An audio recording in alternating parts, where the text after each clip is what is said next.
Hello friends. Did you know that nearly 80% of those who watch my videos aren't subscribed? If you enjoy the content, I'd truly appreciate it if you hit that subscribe button. It helps a lot. Also, don't forget to leave a like and share your thoughts in the comments. Your interaction not only supports the channel's growth, but also helps these stories reach more people. Thank you all for being here. By the way, where are you watching from? Let me know in the comments.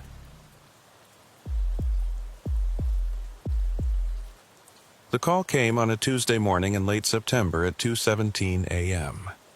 I was still awake, sitting in the field office in Baton Rouge, drinking a cup of coffee that had gone cold 2 hours earlier. When the dispatcher's voice crackled over the speaker, I sensed that particular tension, the kind that signaled something was seriously wrong. "Agent Rowan, we have a problem." The last signal from federal confidential informant Marcus Landry came in at 1:52 a.m., 40 miles south of Baton Rouge, near Bayou Sorrel. The dispatcher's voice trailed off. GPS coordinates are fixed but immobile.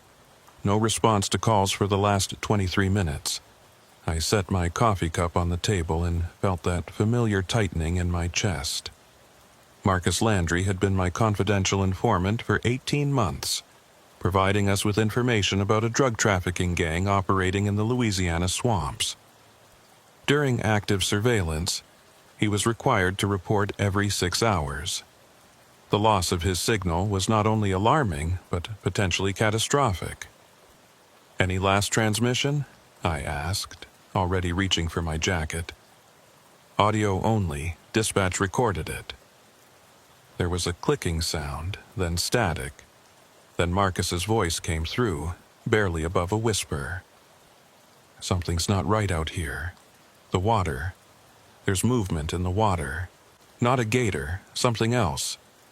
A pause, heavy breathing. "I'm going to..." Then, nothing.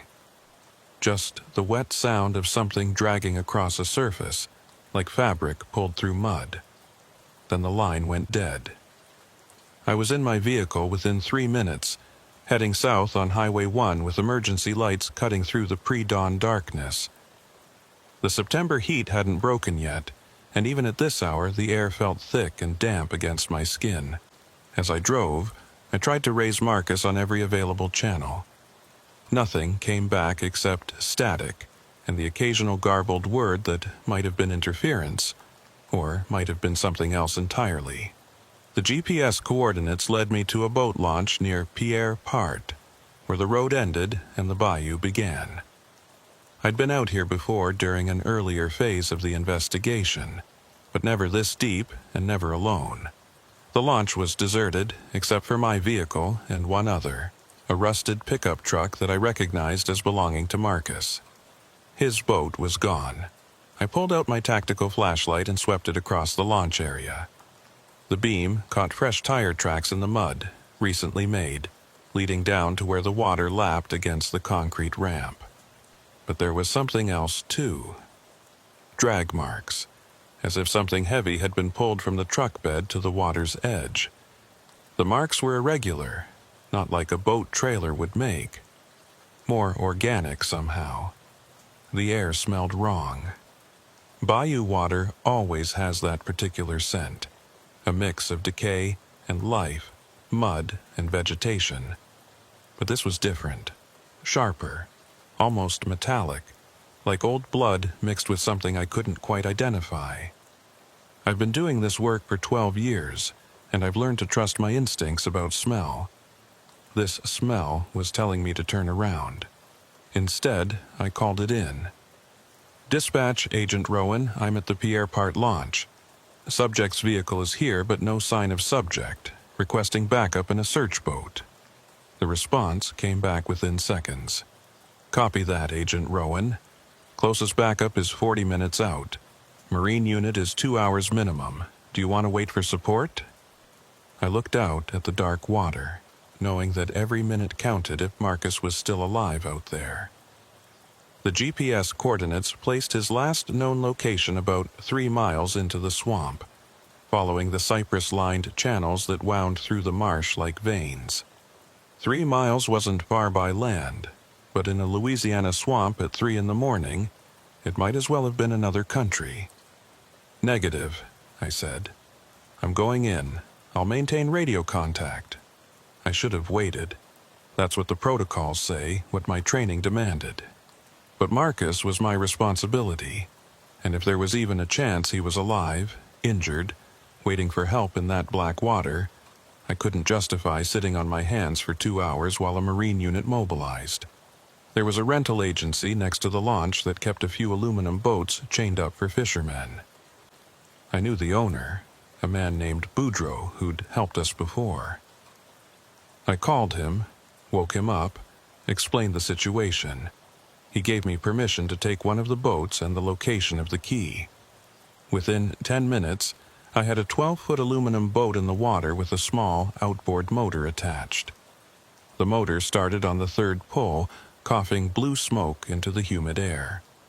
I loaded my gear, weapon, radio, flashlight, first aid kit, GPS unit, and pushed off from the launch. The boat rocked as it found its equilibrium in the dark water, and for a moment, I just sat there, feeling the vastness of the swamp opening up around me like a living thing. The beam of my flashlight cut through the darkness ahead, illuminating a narrow channel between towering cypress trees. Spanish moss hung from the branches like gray curtains, perfectly still in the windless air. The water was black as oil, reflecting nothing, absorbing everything. I could see about 20 feet ahead before the light simply stopped, swallowed by the darkness. I followed the GPS coordinates, keeping the motor at low throttle to minimize noise. The channel twisted and turned, splitting into smaller channels that split again, creating a maze of waterways that all looked identical in the dark. Without the GPS, I would have been hopelessly lost within minutes. The cypresses crowded closer on both sides, their knobby roots breaking the water's surface like knuckles. After about a mile, I cut the motor to listen. The silence was immediate and total. No birds, no insects, no sound of wind or water moving. Just a dead, heavy silence that pressed against my eardrums. I tried the radio again. "Dispatch, Agent Rowan. I'm approximately 1 mile in, heading southwest toward subject's last known position. Radio check." The response came back broken and distorted. "Opie. Rowan. Signal. Weak?" I repeated the transmission, but got only static in return. Not unusual in the swamp. The dense vegetation and the minerals in the water could play hell with radio signals, but it added another layer of isolation to an already tense situation. I restarted the motor and continued deeper into the bayou. The channel narrowed further until the cypress branches nearly met overhead, blocking out what little starlight penetrated the cloud cover.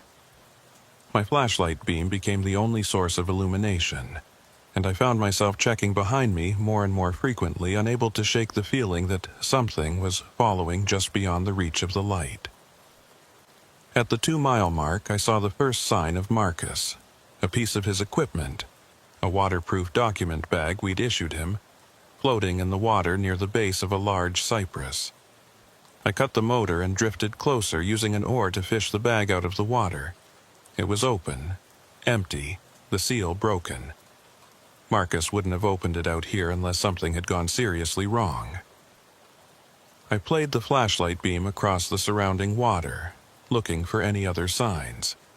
That's when I noticed the marks on the cypress trunk. Long, parallel gouges in the bark, fresh enough that the wood underneath still showed pale and raw. 4 marks, evenly spaced, starting about 3 feet above the waterline and dragging down, like something with claws had tried to climb the tree, or pull itself up from the water. The hair on the back of my neck stood up. Louisiana gators don't climb trees, and even if they did, their claws don't make marks like that. These were too deliberate, too evenly spaced, almost like fingers. I checked the GPS. Marcus's last known position was less than half a mile ahead, where the channel opened into a wider area marked on the map as Cypress Sink. I'd never been there before, but I'd heard the local fishermen talk about it. A deep pool surrounded by ancient cypress trees. A place where the water was said to be over 30 feet deep in the center. They said things got lost in Cypress Sink. Boats, equipment, people. The water had a current there that pulled things down and never gave them back. As I approached the sink, the channel widened gradually, the cypress trees spreading out to form a rough circle around a pool of dark water. The surface was perfectly still, like glass, reflecting the beam of my flashlight back at me. I cut the motor again and let the boat drift into the open area. "Marcus," I called out, my voice sounding small and flat in the open air. "Marcus Landry, can you hear me? It's Agent Rowan." Nothing. Not even an echo. The sound just died, absorbed by the water and the trees as if it had never existed. I checked the GPS again. The coordinates placed Marcus's last signal right here, in the center of Cypress Sink. I played my flashlight across the water, looking for any sign of him or his boat. The beam caught something near the far edge of the sink, a shape that didn't belong. I paddled closer, my heart rate climbing. It was Marcus's boat, or what was left of it. The aluminum hull was crumpled inward on one side, as if something had grabbed it and crushed it like a beer can. It was partially submerged, the bow pointing up at an angle, while the stern sat below the waterline. There was no sign of Marcus. I brought my boat alongside and examined the damage more closely. The metal was bent inward in a pattern that made no sense, not like it had hit a submerged log or rock, but like it had been squeezed by something with tremendous force. The edges of the torn metal were sharp and clean, as if whatever had done this had punched through the hull from outside. Inside the boat, I found Marcus's radio and his weapon, both still secured in their cases. If he'd abandoned ship, he'd done it so quickly that he hadn't grabbed either one. There was also his phone, the screen cracked but still powered on. I picked it up carefully, noting the water damage but hoping it might still hold some information. The phone's lock screen showed 1:47 a.m., 5 minutes before his last transmission. I tried to unlock it, but the screen was too damaged to respond to touch. I bagged it as evidence, making a mental note to have the tech team pull whatever data they could from it.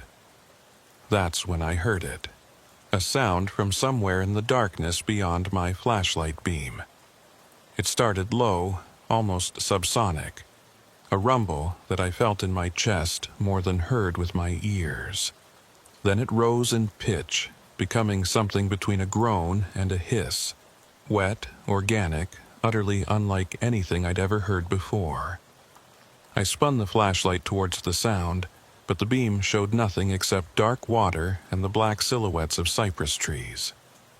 The sound continued for several seconds, then stopped as abruptly as it had started. The silence that followed was somehow worse than the sound itself. I keyed my radio. "Dispatch, this is Agent Rowan. I've located subject's boat.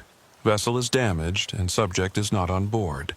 Requesting immediate assistance and marine unit at Cypress Sink coordinates."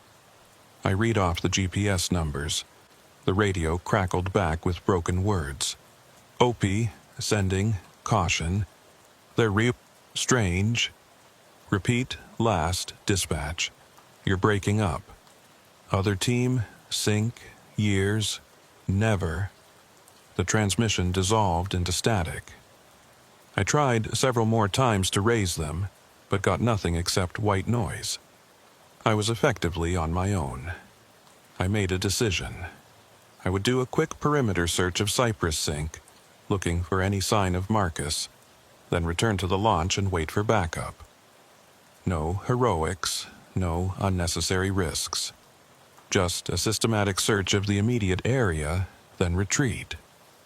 I started paddling around the perimeter of the sink, playing my flashlight beam across the water and into the trees.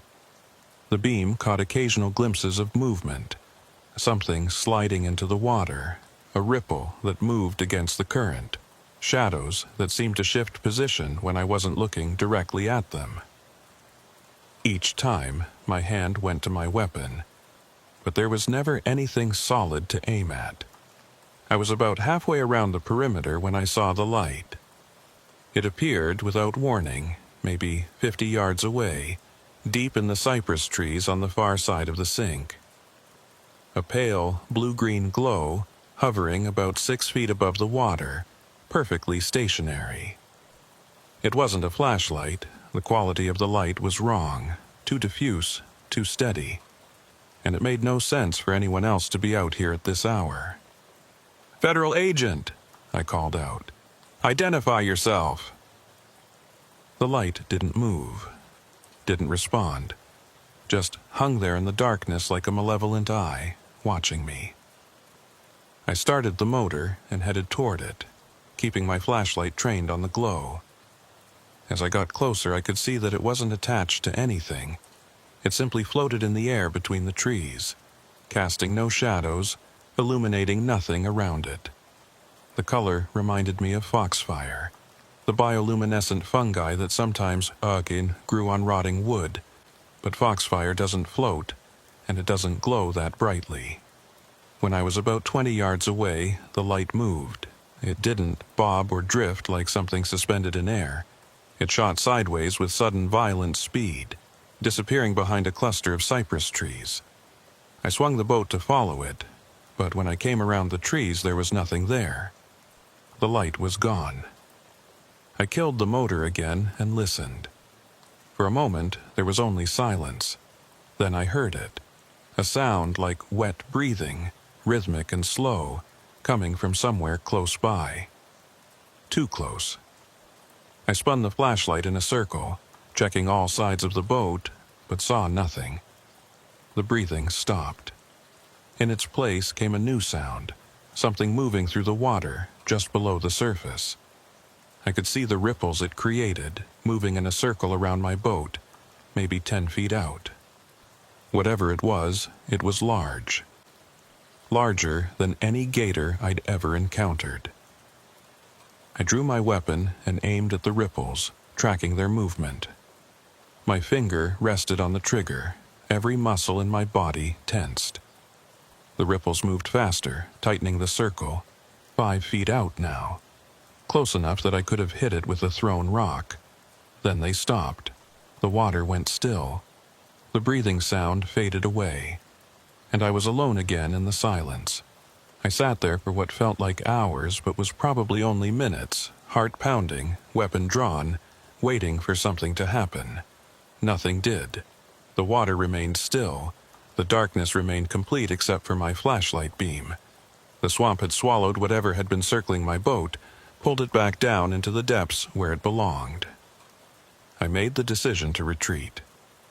Whatever had happened to Marcus, whatever had damaged his boat, I wasn't going to find answers out here in the dark. I needed daylight, backup, and proper equipment. I holstered my weapon, started the motor, and headed back toward the channel that would lead me out of Cypress Sink. The GPS showed the way clearly, but as I followed it, I noticed something strange. The route I'd taken to get here, the twisting channel through the cypress trees, didn't match the route the GPS was showing me now. It was close, but not identical. The turns were slightly different. The distances between landmarks didn't quite line up. It was as if the channel itself had shifted while I'd been in the sink. I told myself it was just GPS error, signal degradation from the swamp environment, my own adrenaline-fueled misremembering of the route in. But I couldn't shake the feeling that something about the geography had changed, that the swamp had rearranged itself while I wasn't paying attention. The trip back to the launch took longer than the trip in. The channel seemed narrower, more restrictive. Twice, I had to backtrack when the GPS indicated I'd gone the wrong way. The motor sputtered several times, coughing, and nearly dying before catching again. And all the while, I couldn't shake the sensation of being followed, of something keeping pace with me just beyond the reach of my flashlight. When I finally emerged from the channel and saw the lights of the boat launch ahead, The relief was almost overwhelming. The sun was just starting to lighten the eastern horizon, turning the sky from black to deep purple. I'd been in the swamp for nearly 3 hours, though it felt like much longer. Backup had arrived while I was gone, 2 patrol units and an FBI vehicle.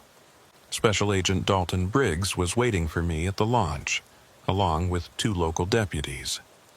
Briggs was a veteran agent, 20 years with the Bureau, and someone whose judgment I trusted implicitly.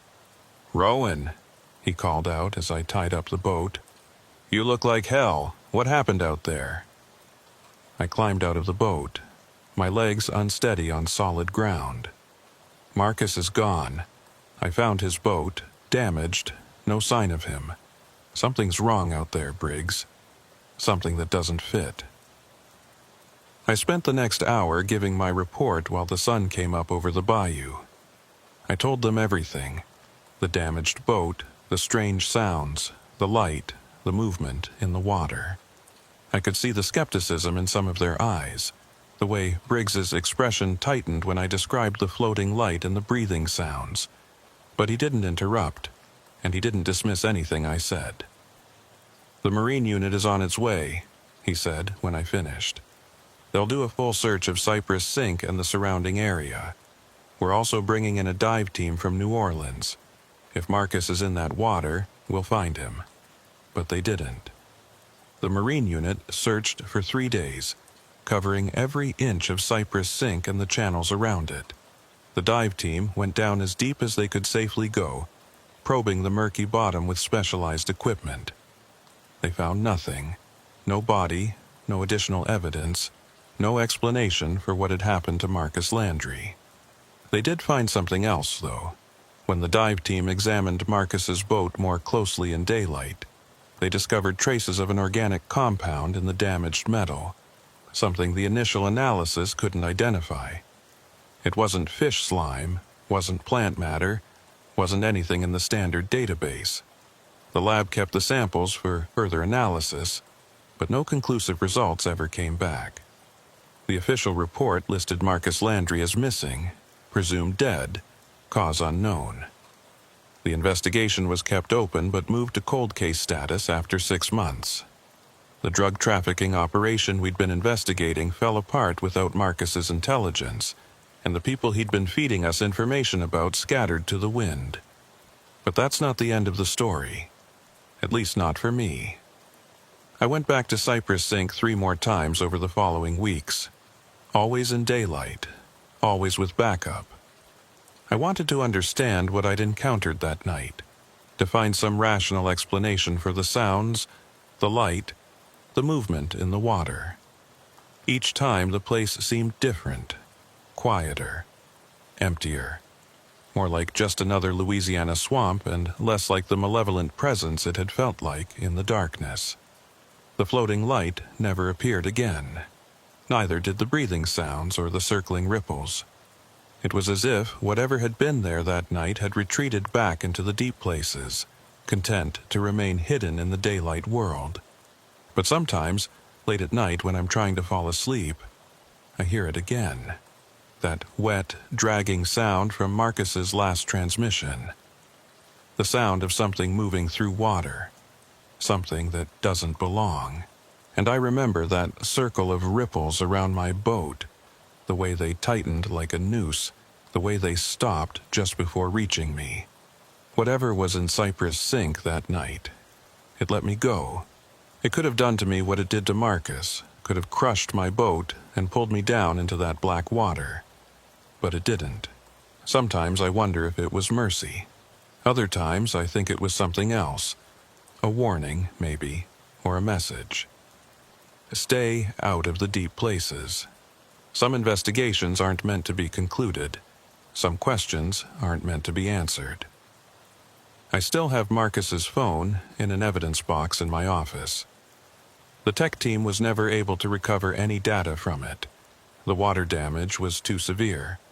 But sometimes, late at night, I take it out and look at it, remembering that night in the swamp, remembering the sound of that thing breathing in the darkness. and I wonder if Marcus is still out there somewhere, in the deep water of Cypress Sink, waiting for someone to find him. Or if he became something else, something that belongs to the swamp now, something that watches from the shadows when other agents come looking for answers in the darkness. I don't go into the bayous alone anymore, and I never go out at night. Some lessons you only need to learn once. The second incident happened exactly 2 months after Marcus Landry disappeared. By then, I'd almost convinced myself that what I'd experienced in Cypress Sink had been a combination of stress, darkness, and an overactive imagination. The human mind does strange things in isolation, creates patterns where none exist, sees threats in shadows. That's what I told myself every time I woke up from dreams of black water and circling ripples. Then the calls started coming in. The first one was from a local fisherman named Raymond Hebert, a man who'd spent his entire life navigating the bayous south of Baton Rouge. He'd been night fishing near Cypress Sink when his boat motor died. Not unusual. Outboard motors are temperamental machines, especially the older models. What was unusual was what he reported hearing while he sat in the darkness, waiting for dawn so he could paddle back to shore. It was like singing, he told me over the phone, his Cajun accent thick with something that might have been fear. But not any singing I ever heard before. It was coming from the water, from somewhere deep. And Agent Rowan, I've been fishing these waters for 50 years. I know every sound a swamp can make. This wasn't natural. I took down his statement, filed it with the others that had been accumulating in the Marcus Landry case file. There were 7 now, all from people who'd been in or near Cypress Sink after dark. All of them reported similar experiences. Strange sounds, lights in the water, the feeling of being watched.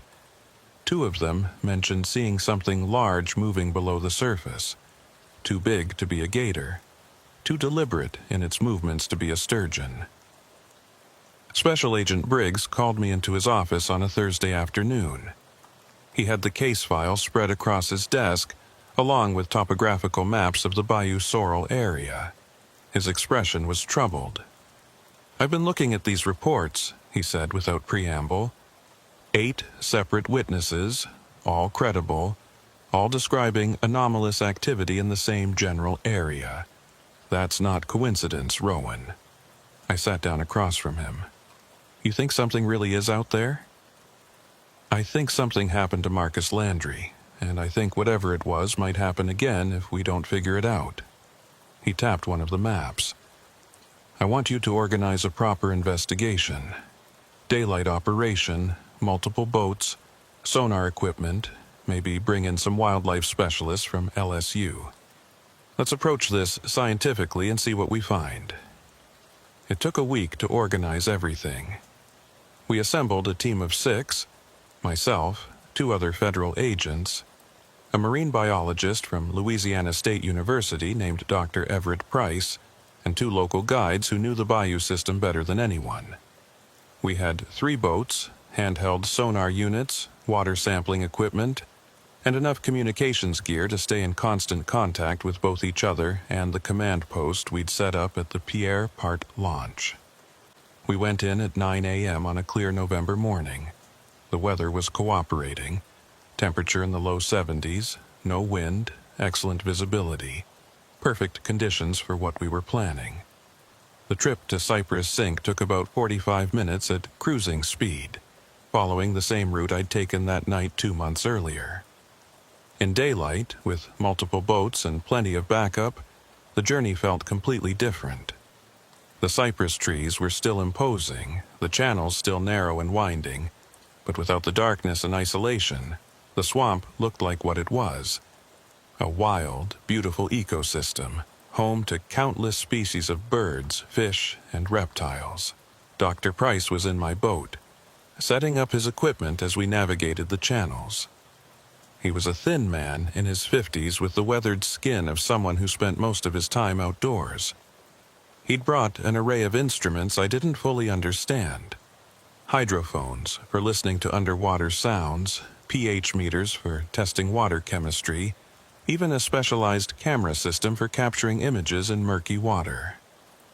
"Agent Rowan," he said as we approached Cypress Sink, "I've reviewed all the witness statements and I've been thinking about what might cause the phenomena they describe. The bioluminescent light, for instance.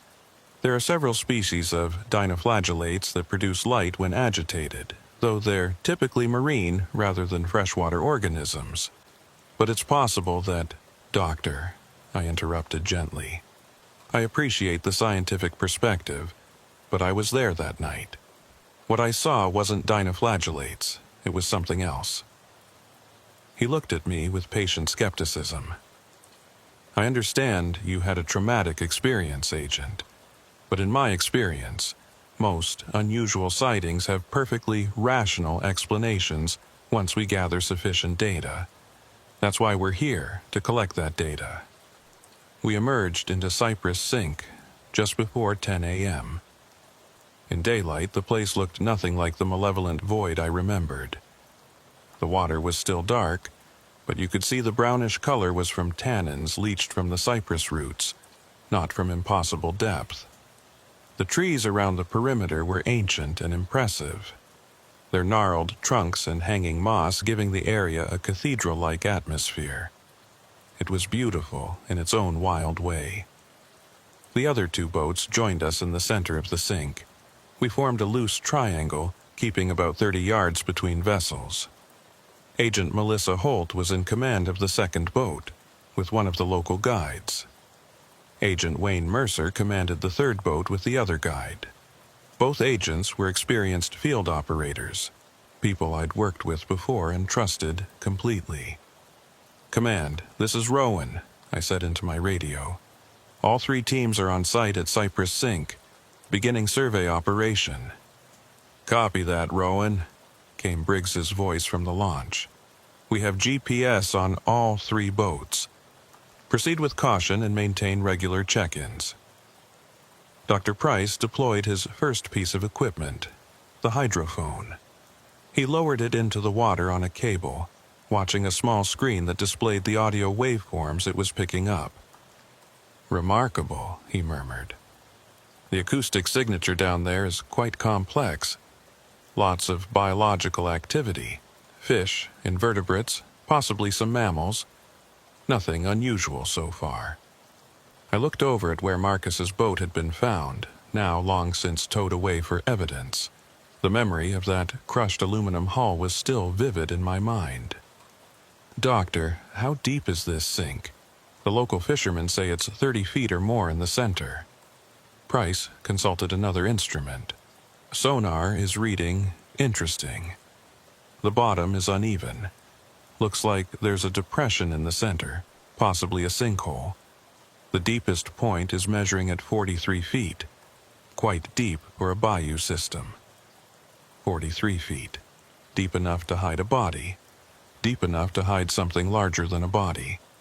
Agent Holt's voice came through the radio. "Rowan, I'm getting some strange readings on my fish finder, showing a large mass at about 20 feet, maybe 50 yards to your northeast. Moving slowly." I turned my boat in that direction, Dr. Price still monitoring his equipment. "How large?" "Hard to say. The return is diffuse, not solid. Could be a school of fish, could be a large submerged log, could be... hell, I don't know what else it could be." As we motored toward the contact, Price's hydrophone suddenly came alive with sound. He adjusted the volume, and we could all hear it. A low-frequency rumble, almost subsonic, that seemed to be coming from somewhere deep below us. It rose and fell in a rhythmic pattern, not quite regular enough to be mechanical, but too regular to be random. "That's not any fish I've ever recorded," Price said, his earlier skepticism replaced by intense focus. "The frequency is too low, and the pattern is too complex. It's almost like vocalization, communication, maybe." The sound continued for about 30 seconds, then stopped abruptly. Price played it back, analyzing the waveform on his screen. If I didn't know better, I'd say this was whale song. But we're in a freshwater bayou in Louisiana, so that's impossible. I keyed my radio. All units, did everyone hear that sound through the hydrophones? Both other boats confirmed they had. Agent Mercer added, and not just through the hydrophones. We heard it through the hull of the boat, too. Whatever made that sound, it's big and it's close. We spent the next 2 hours systematically searching Cypress Sink, running sonar sweeps, taking water samples, deploying underwater cameras. Price filled notebooks with observations, growing increasingly puzzled by what we were finding. The water chemistry is unusual, he said, frowning at his pH meter. More acidic than it should be, and there are trace minerals I can't identify without laboratory analysis. The temperature is also strange. It's several degrees colder than the surrounding bayou water, which suggests an underground spring feeding this sink. That could explain the unusual depth. The underwater cameras captured murky footage of the bottom.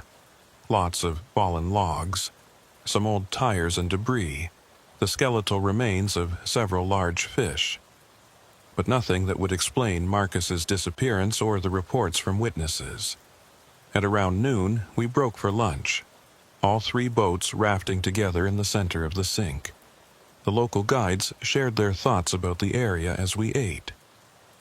"My pawpaw used to fish here when he was young," said one of them, a man named Jules Thibodeau. "He told me stories about this place. Said the old Chitimacha Indians wouldn't come here, called it a bad water.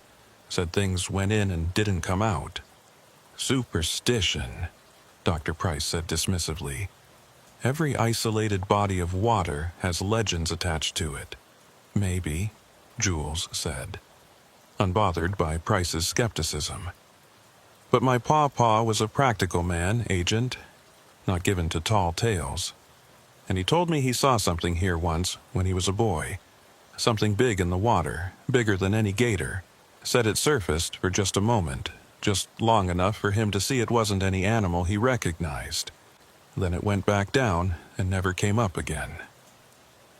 I thought about the ripples that had circled my boat that night, the way they'd tightened around me like a predator assessing prey.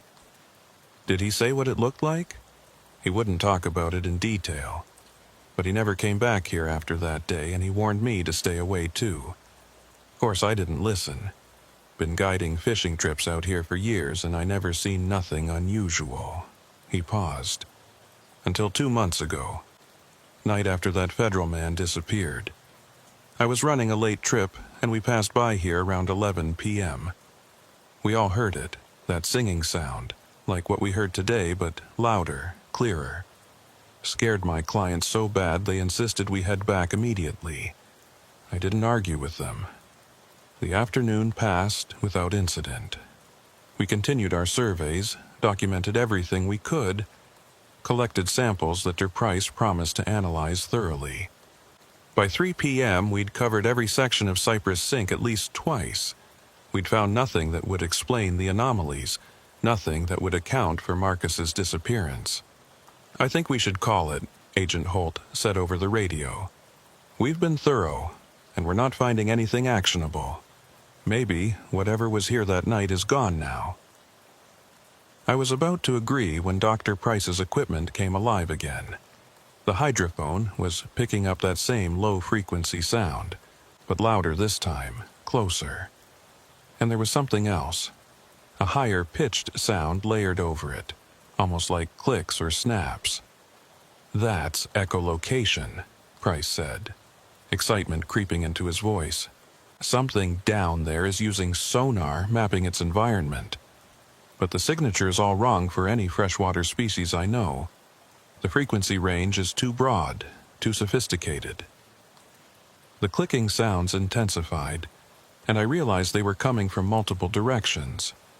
Whatever was making them, there was more than one, and they were surrounding us.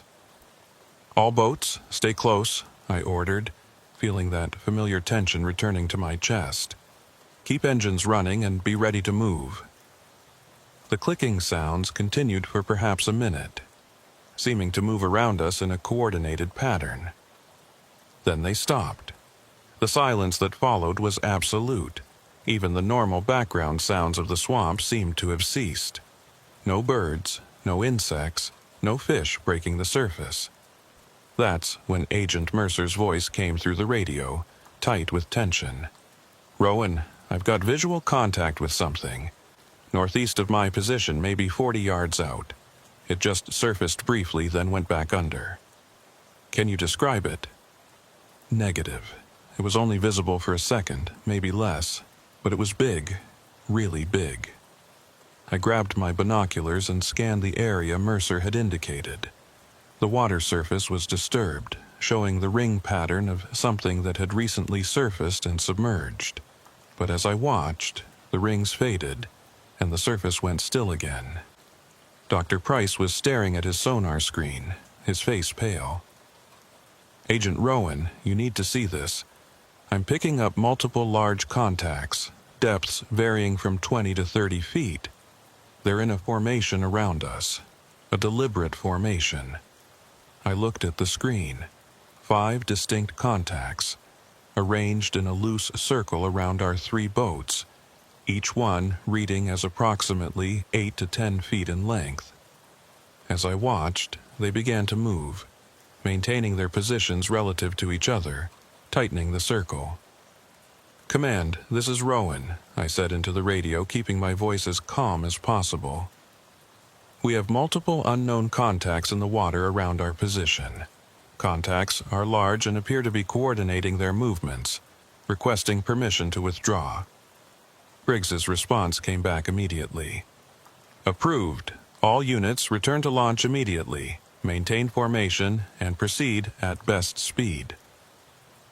We started our engines and began moving toward the channel that would lead us out of Cypress Sink. The contacts on the sonar followed us for about 100 yards, maintaining that circular formation. Then suddenly, they dove deeper and disappeared from the screens. The trip back to the launch was tense but uneventful. We maintained strict radio protocols, checking in every 5 minutes, reporting anything unusual. But the bayou seemed to have returned to normal. Birds calling in the trees, fish jumping, the normal sounds and movements of a Louisiana swamp. When we reached the launch, Briggs was waiting with the full debriefing team. We spent the next 3 hours going over every detail of what we'd observed, reviewing the sonar data, analyzing Dr. Price's recordings. The hydrophone sounds were particularly interesting.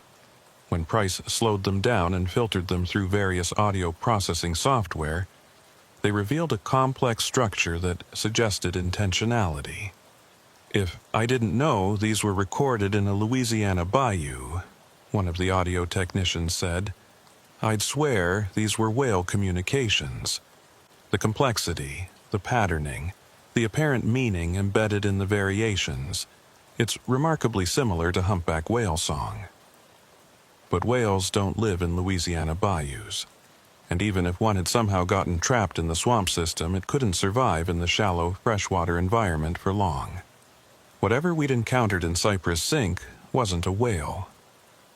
Dr. Price spent weeks analyzing his samples and data. His final report was cautious but troubling. The water samples contained organic compounds he couldn't fully identify. The acoustic recordings suggested the presence of large, possibly intelligent aquatic life, and the sonar data indicated coordinated behavior that was highly unusual for any known freshwater species. But he stopped short of making any definitive claims about what we'd found. Without physical evidence, a specimen, clear video footage, something tangible, I can't make a conclusive identification, he wrote in his report. However, the data strongly suggests that Cypress Sink is home to an unknown species of large aquatic animal, possibly several individuals, displaying complex social behavior and sophisticated communication.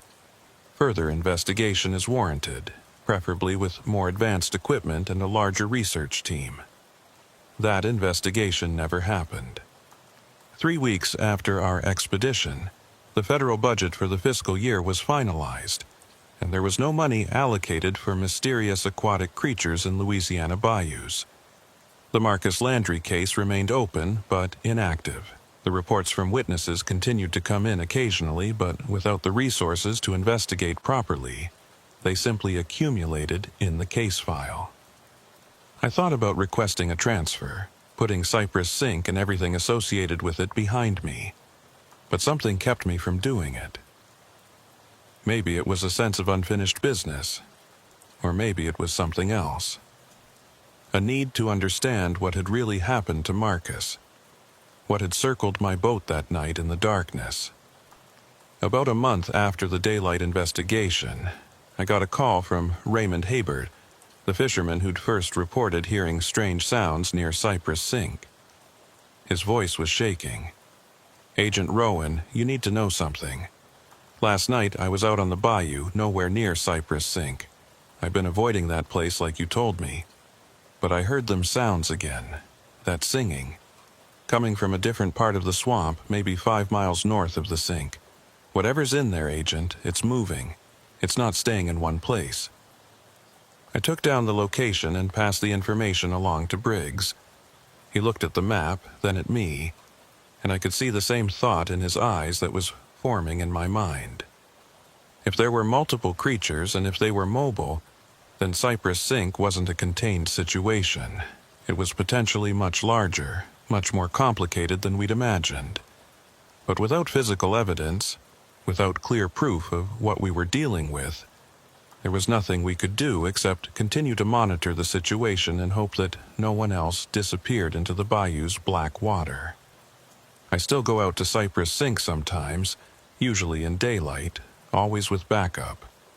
I tell myself I'm doing routine follow-up on the Marcus Landry case, but the truth is more complicated than that.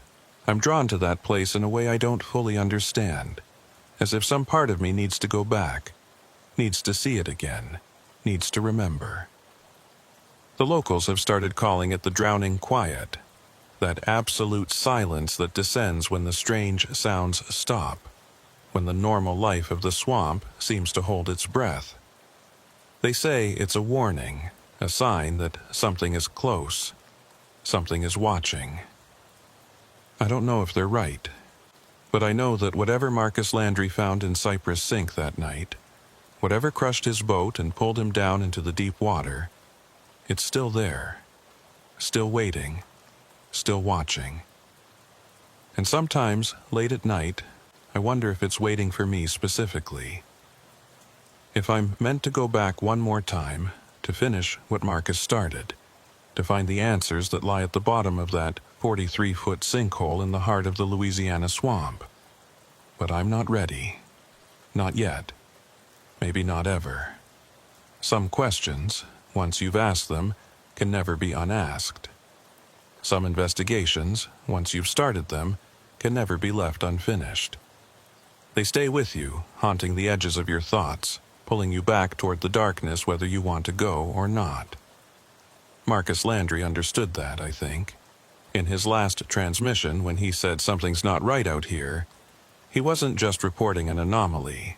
He was acknowledging that he'd crossed a threshold, stepped into a world where the normal rules didn't apply, where the distinctions between hunter and prey, between observer and observed, had become dangerously blurred. I crossed that same threshold the night I went looking for him, and unlike Marcus, I made it back to shore. But something of me stayed behind in that black water, in that drowning quiet. I can feel its absence sometimes, like a missing tooth that your tongue keeps finding. The investigation continues, technically. The case file remains open. Evidence continues to accumulate, slowly, incrementally, building towards something we don't yet understand. And I remain assigned to it, tethered to Cypress Sink by invisible threads that grow stronger rather than weaker with the passage of time. Dr. Price called me last week. He'd been reviewing the acoustic recordings again, using new software, new analytical techniques. He'd found patterns he'd missed before, structures within structures, meanings nested inside meanings. Agent Rowan, he said, his voice strange over the phone. "I think these sounds aren't just communication. I think they're language. Real language with grammar and syntax and embedded information. And I think—" He paused, and I could hear him breathing, trying to decide whether to continue. "I think they were talking about us. The boats you by name. I asked him to send me his analysis. He promised he would, but the data never arrived. When I tried to call him back the next day, his number was disconnected. His university email bounced back as undeliverable. It was as if Dr. Everett Price had simply ceased to exist. I tried to follow up, to track him down, but got nowhere. His department at LSU said he'd taken an indefinite leave of absence. His home address led to an empty house. Furniture still in place, but no sign of recent occupancy. His colleagues claimed not to have heard from him in weeks. The last message in his university voicemail was time-stamped at 11:47 p.m., 3 days before I'd tried to call him. It was just background noise at first. Wind, maybe, or water moving.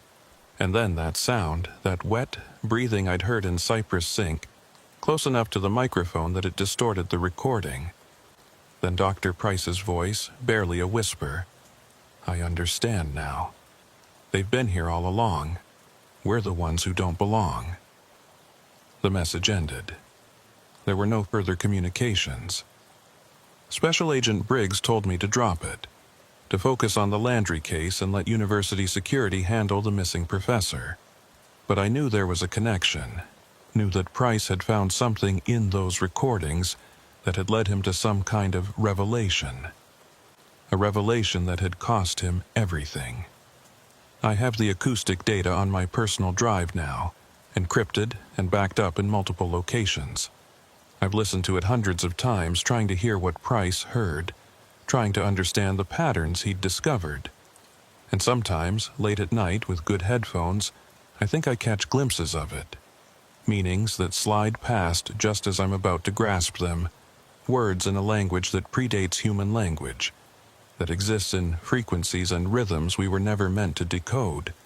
They were talking about us. By name. How is that possible? How could something living in a Louisiana bayou know my name, know who I am, unless they've been listening, watching, learning, for longer than we've been aware of them?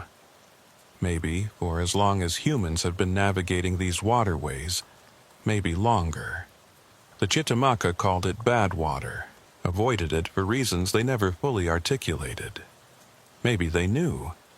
Maybe their ancestors had learned, over generations, that some places are meant to remain unexplored, some mysteries are meant to stay unsolved. The drowning quiet continues. Reports still come in, more frequently now, from a wider area. The singing sounds have been heard as far north as Maringouin, as far south as Morgan City. Whatever lives in Cypress Sink, it's spreading or migrating, or there are more of them than we ever imagined. And still, the case remains open. Still, I return to those black waters, searching for answers I may never find, looking for Marcus Landry in the deep places where light doesn't reach.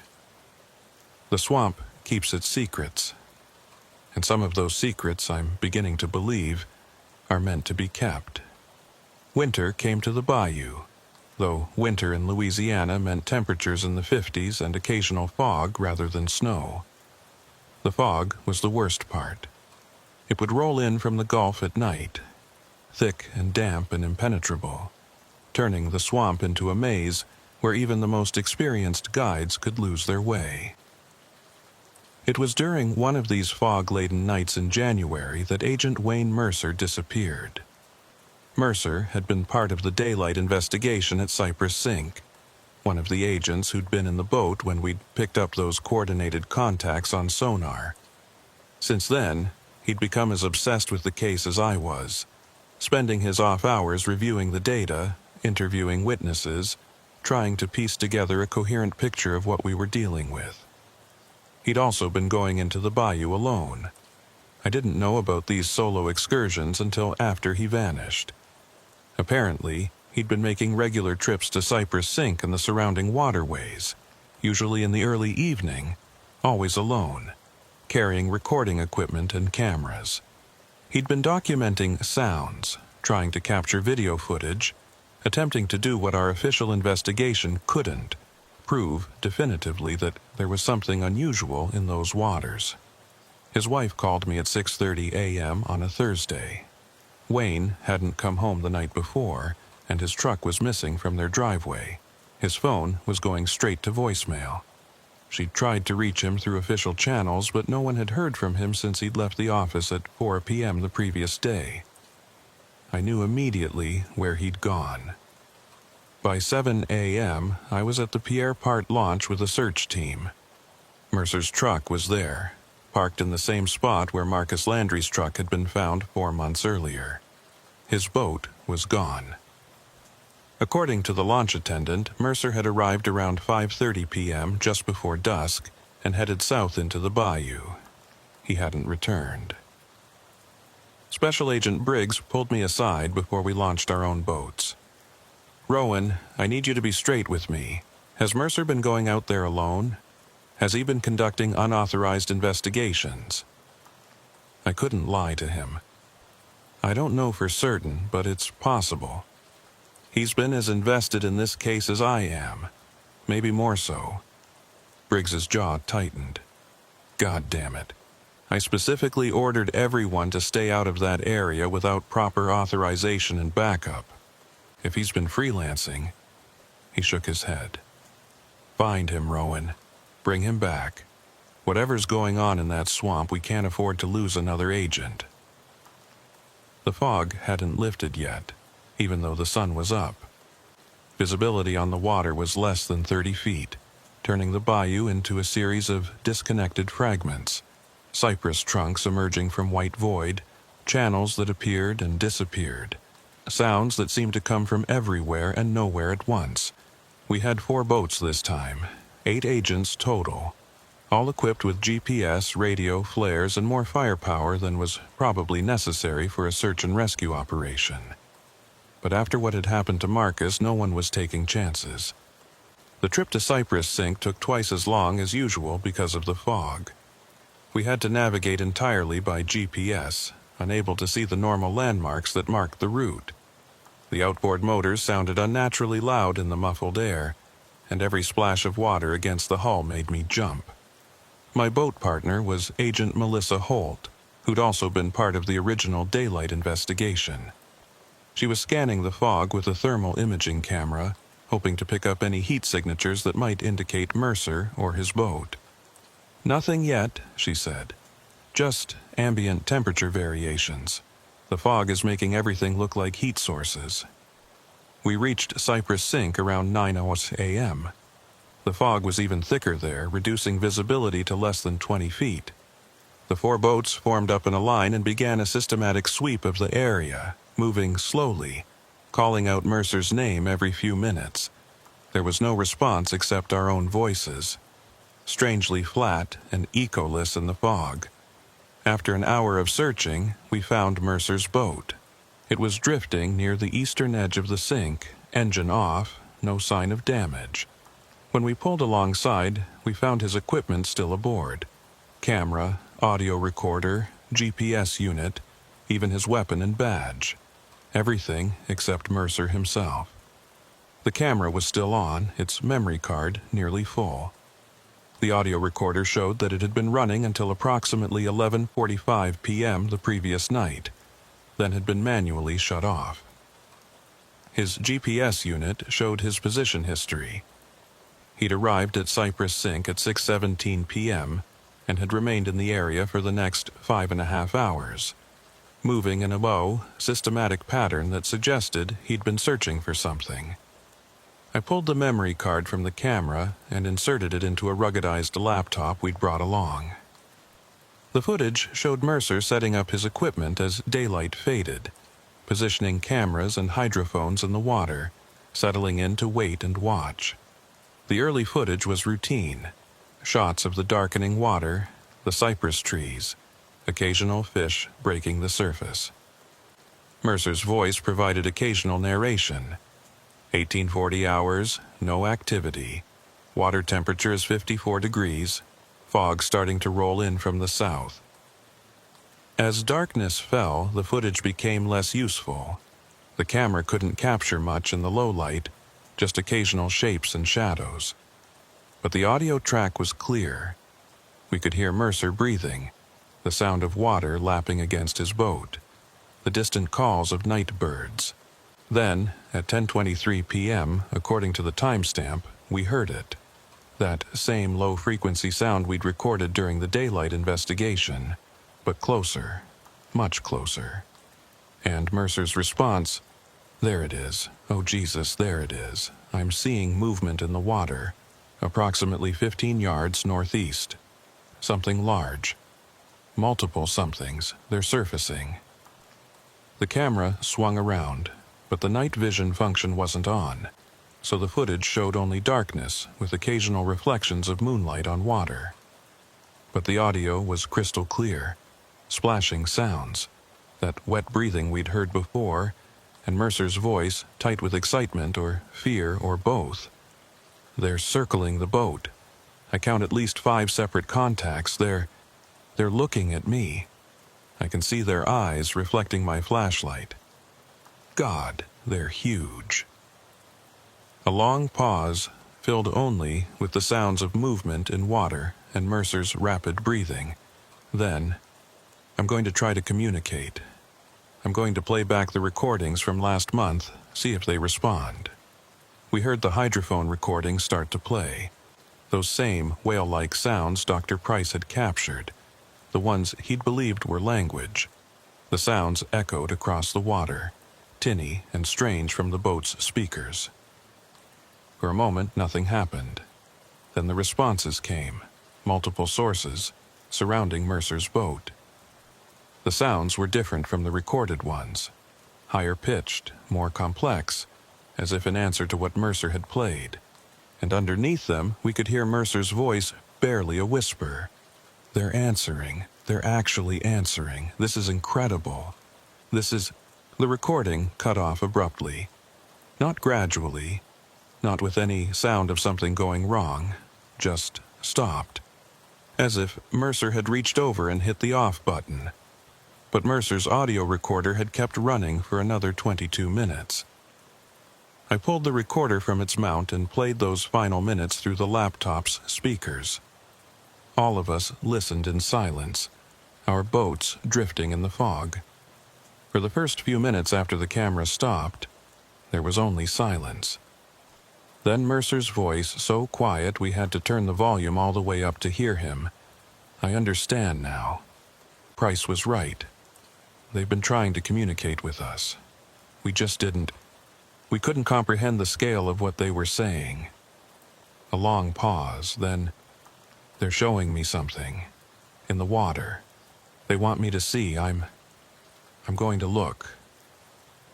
The sound of Mercer moving in the boat, leaning over the side. Then a sharp intake of breath.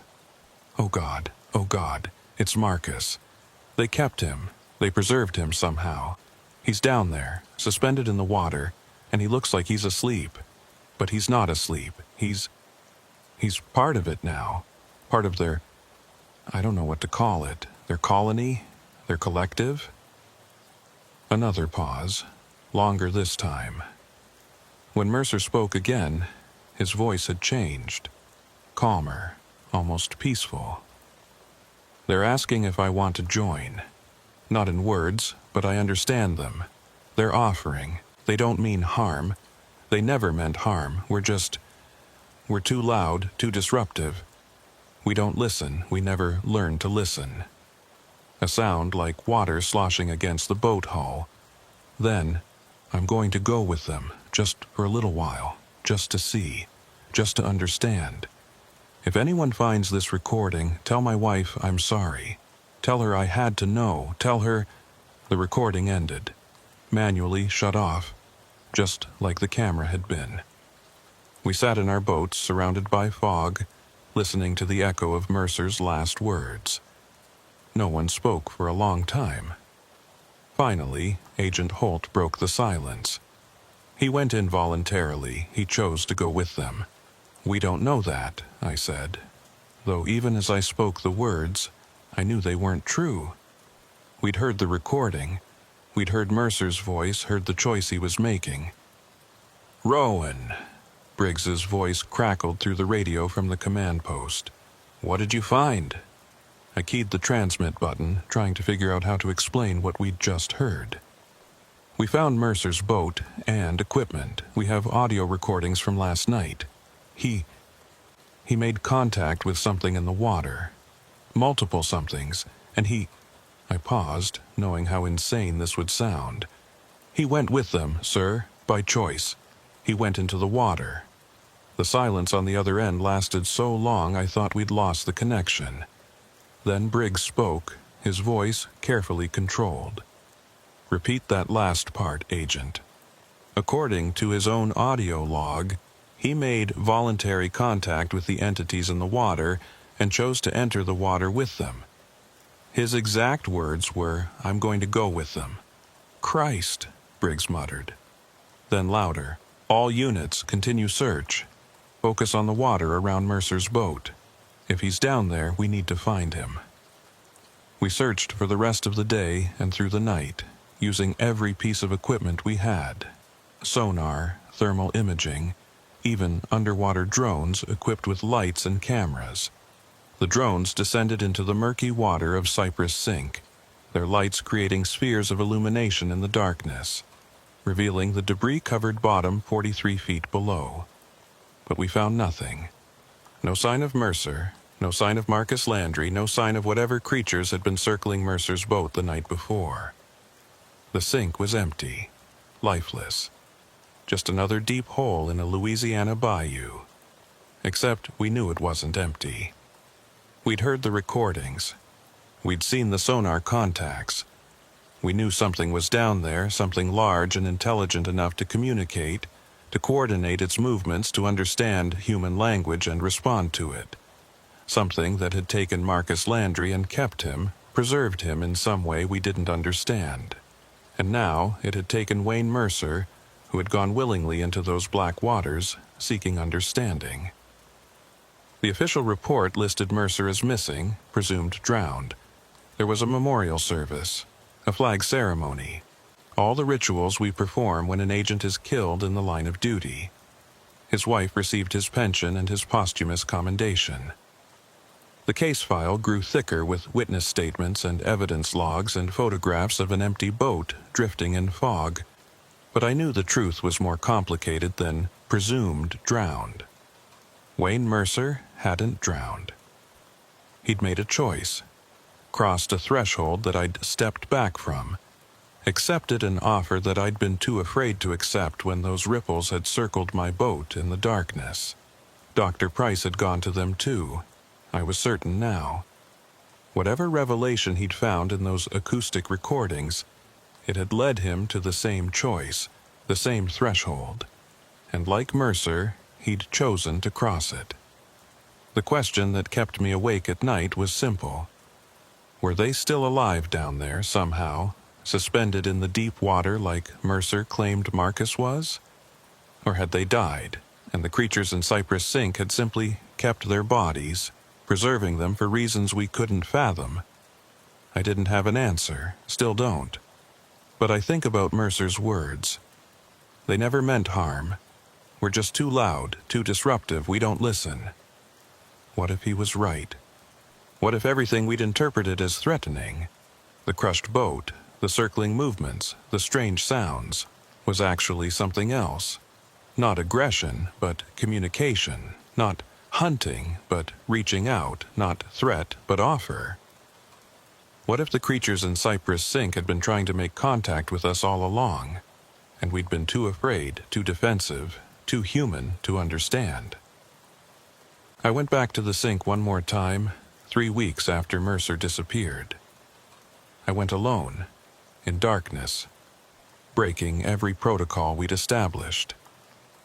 I took his audio equipment and played those recordings again, the ones he'd played that night. The whale song sounds that Dr. Price had believed were language, I sat in my boat in the center of Cypress Sink, in the darkness, and I played those sounds across the water, and I waited. They came. I heard them before I saw them, that low-frequency rumble, rising from the depths. Then movement in the water around my boat, careful, deliberate, maintaining distance, not threatening, not aggressive, just present, aware. I turned on my flashlight and pointed it at the water. Eyes reflected back at me. Large, intelligent, utterly alien. Multiple pairs of eyes surrounding my boat in that familiar circle. "I'm listening," I said aloud, my voice sounding small and inadequate in the vast silence of the swamp. "I don't understand yet, but I'm trying to listen. I'm trying to understand what you want from us." The eyes watched me. The water moved around my boat, gentle swells that rocked the hull rhythmically.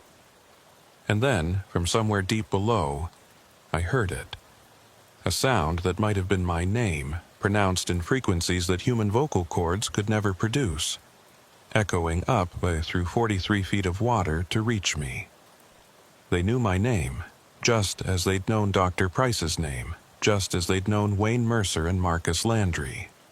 They'd been paying attention, learning, trying to bridge a gap that was wider than species, wider than communication, something fundamental about the nature of consciousness itself. I sat there for an hour, maybe more, listening to them, trying to understand the patterns in their sounds. I didn't succeed. The meaning remained just beyond my grasp, like trying to remember a dream upon waking. But I felt something shift inside me, some barrier beginning to dissolve. When I finally started my motor and headed back to the launch, they followed me for a while, maintaining that respectful distance, those eyes watching from the darkness. Then, as I reached the channel that would lead me out of the sink, they fell back and let me go. I haven't gone back since, not because I'm afraid, but because I don't trust myself anymore. I understand now what happened to Mercer, to Price, maybe even to Marcus. I understand the temptation to cross that threshold, to go down into the deep water and become part of something larger, something older, something that exists outside the narrow boundaries of human experience. The offer is still open. I can feel it sometimes, late at night, like a thread connecting me to those black waters. All I have to do is return one more time and say yes. Say I'm ready to listen, ready to understand, ready to join them in whatever strange communion they maintain in the depths. But I'm not ready. Maybe I never will be, because unlike Mercer, unlike Price, I'm still too human, too attached to this world of air and sunlight, too afraid of what letting go might mean. The case file remains open. Reports still come in. The phenomena continue spreading to new areas, new waterways, and I remain assigned to it, tethered to something I can observe but never fully understand, investigating a mystery that might not want to be solved so much as accepted. The echo game continues. They call, and we respond, and neither side fully understands what the other is trying to say. But the conversation continues in frequencies below hearing and in patterns that dance at the edge of comprehension. And sometimes in the quiet moments before sleep, I hear my name again, pronounced in those impossible tones, rising up from some deep place within my own consciousness, inviting me, waiting for me. I know I'll go back eventually. It's not a question of if, but when. The connection is too strong now, the pull too insistent. They've marked me somehow, just as they marked Mercer and Price and Landry before me. And when I do go back, when I finally cross that threshold, I wonder if I'll have the strength to return. Or if I'll make the same choice they did, accepting the offer, descending into those black waters to join whatever strange collective dwells in the depths of Cypress Sink. The swamp keeps its secrets, but it also makes its offers, And sooner or later, everyone has to decide which is more important, keeping your secrets or accepting the truth, no matter how alien and terrifying it might be. I'm still deciding, but the clock is ticking, and the water is patient, and those eyes are always watching, always waiting, always ready to welcome one more searcher into the darkness. 6 months after Wayne Mercer disappeared, I requested reassignment. It was approved within a week, no questions asked, no resistance from administration.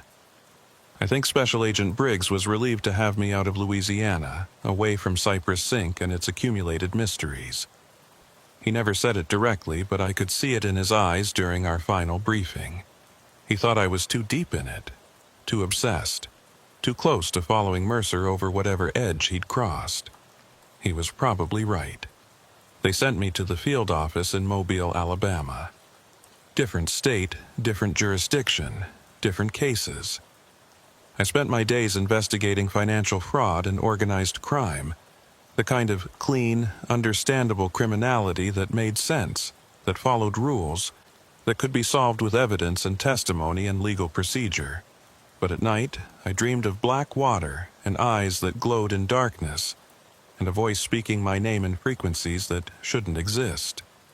The dreams were always the same. I was in my boat in the center of Cypress Sink, and the water around me was full of movement. Shapes just below the surface, circling, watching, waiting. And then one of them would surface just for a moment, just long enough for me to see its face, except it wasn't a face, not in any sense I could articulate.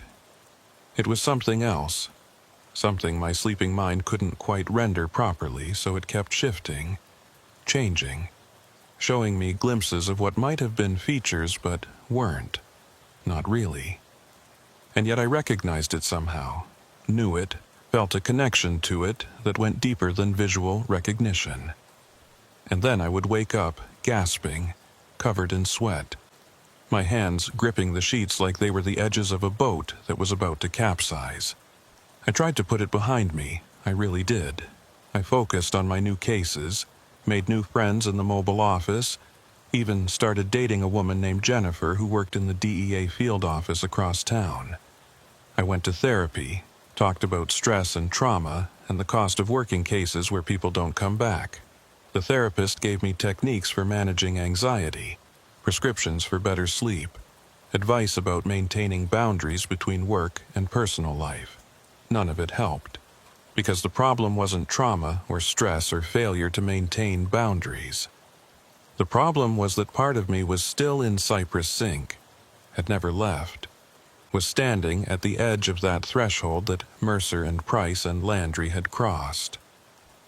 3 months into my new assignment, I got a call from a number I didn't recognize. When I answered, there was only static at first, then a voice, distorted, barely comprehensible, like it was coming from very far away or very deep underwater. "Agent Rowan." My blood froze. I knew that voice, though it sounded wrong, altered somehow. "Mercer? Wayne, is that you?" More static, then, "Need you to understand. Not what you think. They're not. Wayne, where are you? Are you alive? Are you hurt? Come back, one more time. They want to show you something important. Please." The line went dead. I tried calling back, but the number was disconnected. I reported it to Briggs, who ran traces and came up empty. The call had originated from a burner phone purchased with cash in Baton Rouge, used once, then never activated again. But I knew it had been Mercer. I recognized his voice underneath the distortion, recognized the cadence of his speech, the way he paused between words. He was alive. Somehow, impossibly, he was alive. And he wanted me to come back. I should have ignored it, should have written it off as a hoax, or a hallucination, or my own obsession manifesting in external form. But I couldn't, because if there was even a chance that Mercer was alive, that he'd survived whatever had happened to him in those black waters, then I had to know. Had to go back one more time. I didn't tell anyone what I was planning. Just took 3 days of personal leave, drove back to Louisiana, and found myself at the Pierre Part launch as the sun set on a warm April evening. The same launch where this had all started, where Marcus Landry's truck had been found, where Mercer's truck had been found, where my own journey into this mystery had begun. I rented a boat, loaded it with equipment, and headed south into the bayou as twilight deepened into night. I knew the way by heart now, every turn, every landmark, every twist in the channels that led to Cypress Sink. The journey that had taken me hours in darkness 6 months ago now took less than 45 minutes, even in low light. Cypress Sink looked exactly as I remembered it. The same ancient cypress trees forming that circular cathedral around the deep pool. The same black water reflecting nothing. The same sense of vast depth, of something enormous lurking just beyond sight. I cut the motor and let the boat drift into the center of the sink. Then I did exactly what Mercer had done on his last night. I set up cameras and audio recording equipment. I positioned hydrophones in the water. And then I played back those recorded sounds, the ones Dr. Price had believed were language, the ones that had prompted responses when Mercer had played them. The sounds echoed across the water, strange and otherworldly in the darkness. And I waited. They came quickly this time, as if they'd been expecting me. I heard them first, that low-frequency rumble rising from the depths, and then saw movement in the water around my boat.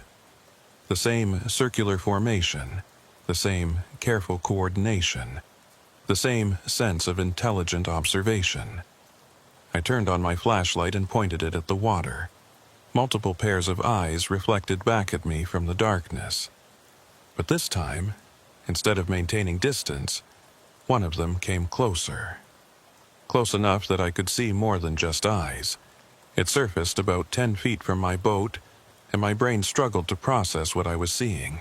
It was large, maybe 12 feet long, with a smooth, dark skin that looked almost reptilian but moved with a fluidity that was more mammalian. The head was elongated, streamlined, with those enormous eyes positioned forward like a predator's.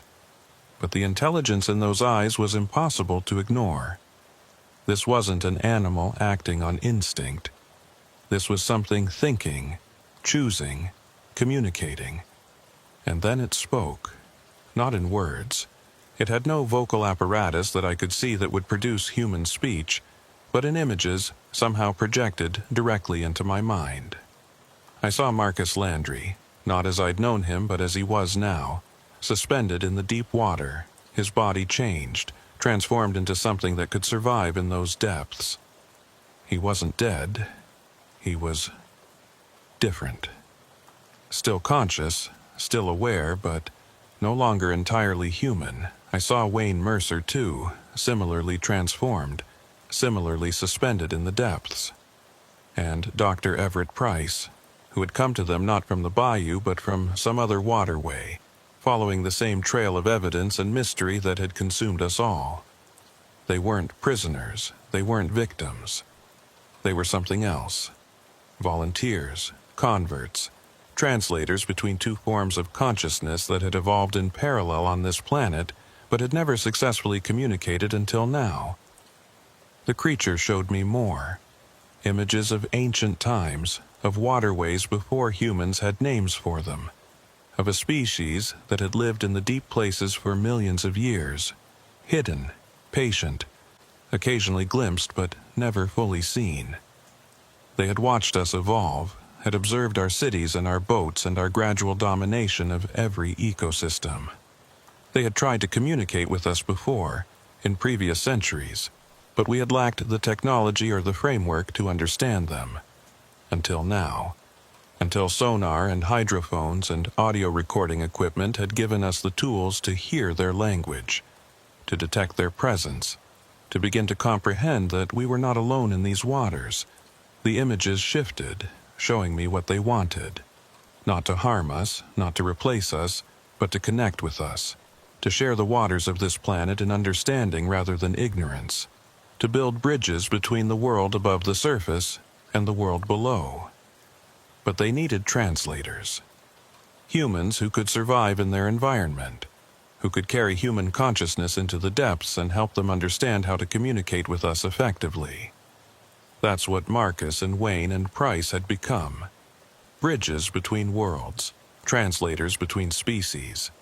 And they wanted me to join them. I felt the offer like a physical thing, a choice that stood before me as clearly as if it had been written in the air. I could say yes.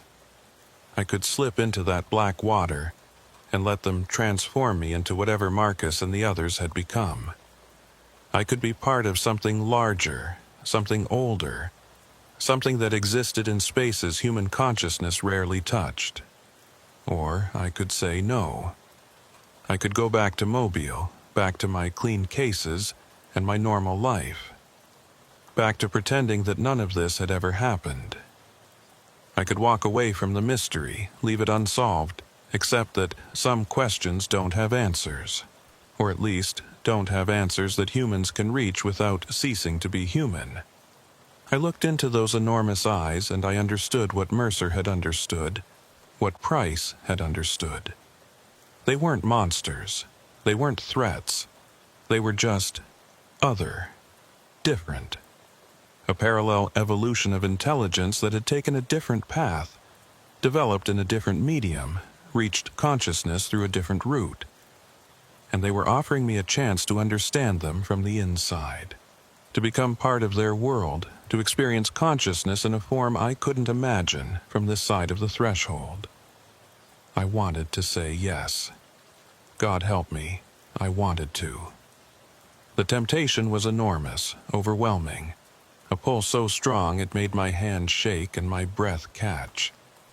To finally understand, to finally know, to cross that last barrier between mystery and revelation. But I thought about Jennifer waiting for me in Mobile, about my family, who didn't know where I was or what I was doing.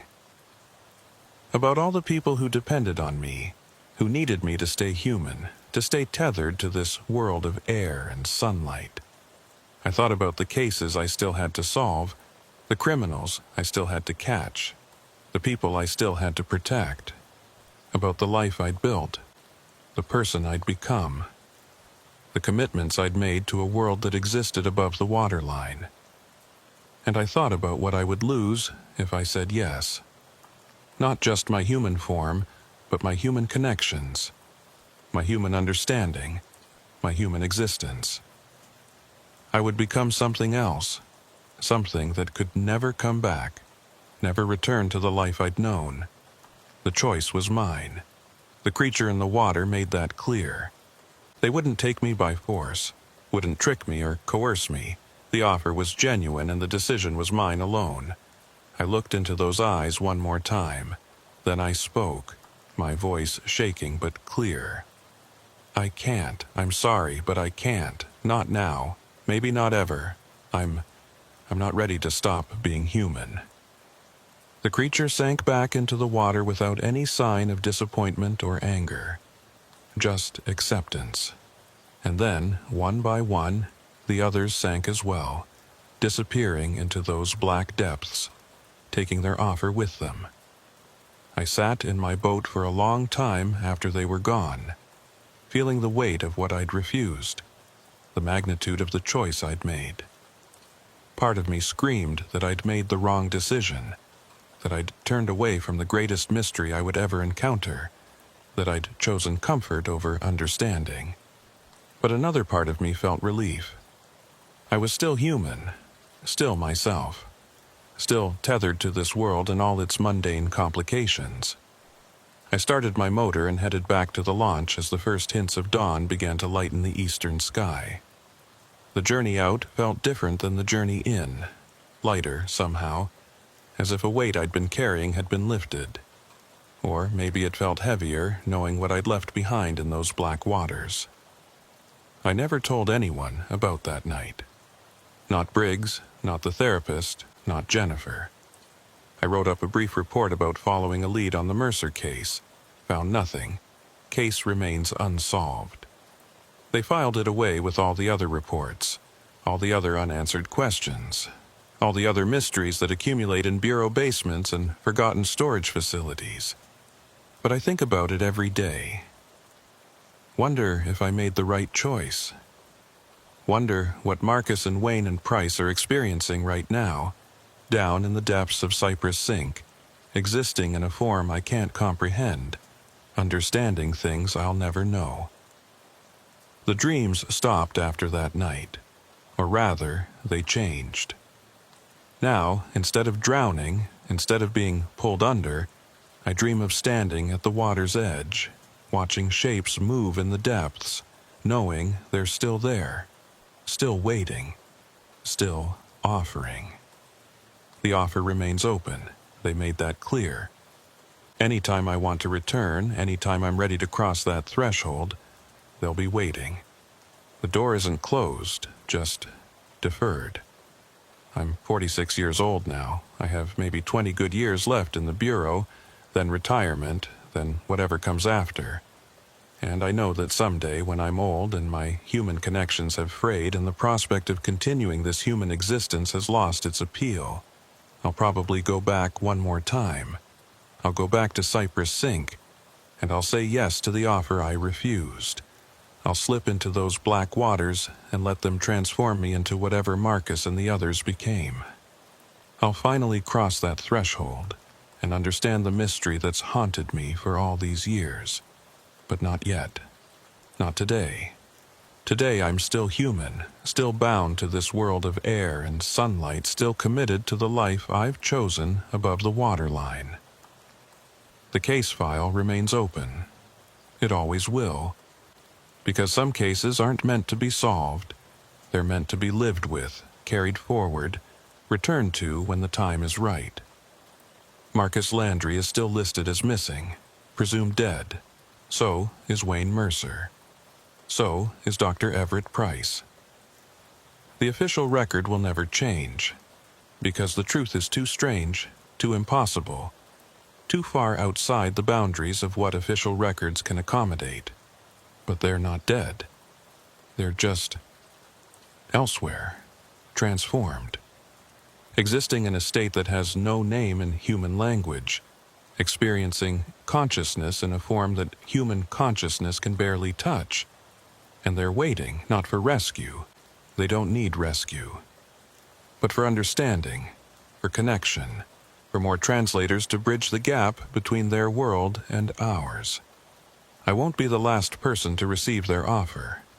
Others will come to Cypress Sink, drawn by the mystery, compelled by the same obsession that compelled me. And some of them will say yes where I said no. Some of them will cross that threshold and never come back. And that's okay, because the offer is real and the choice is genuine. And sometimes the right answer is yes, even when it costs you everything you are. I just wasn't ready.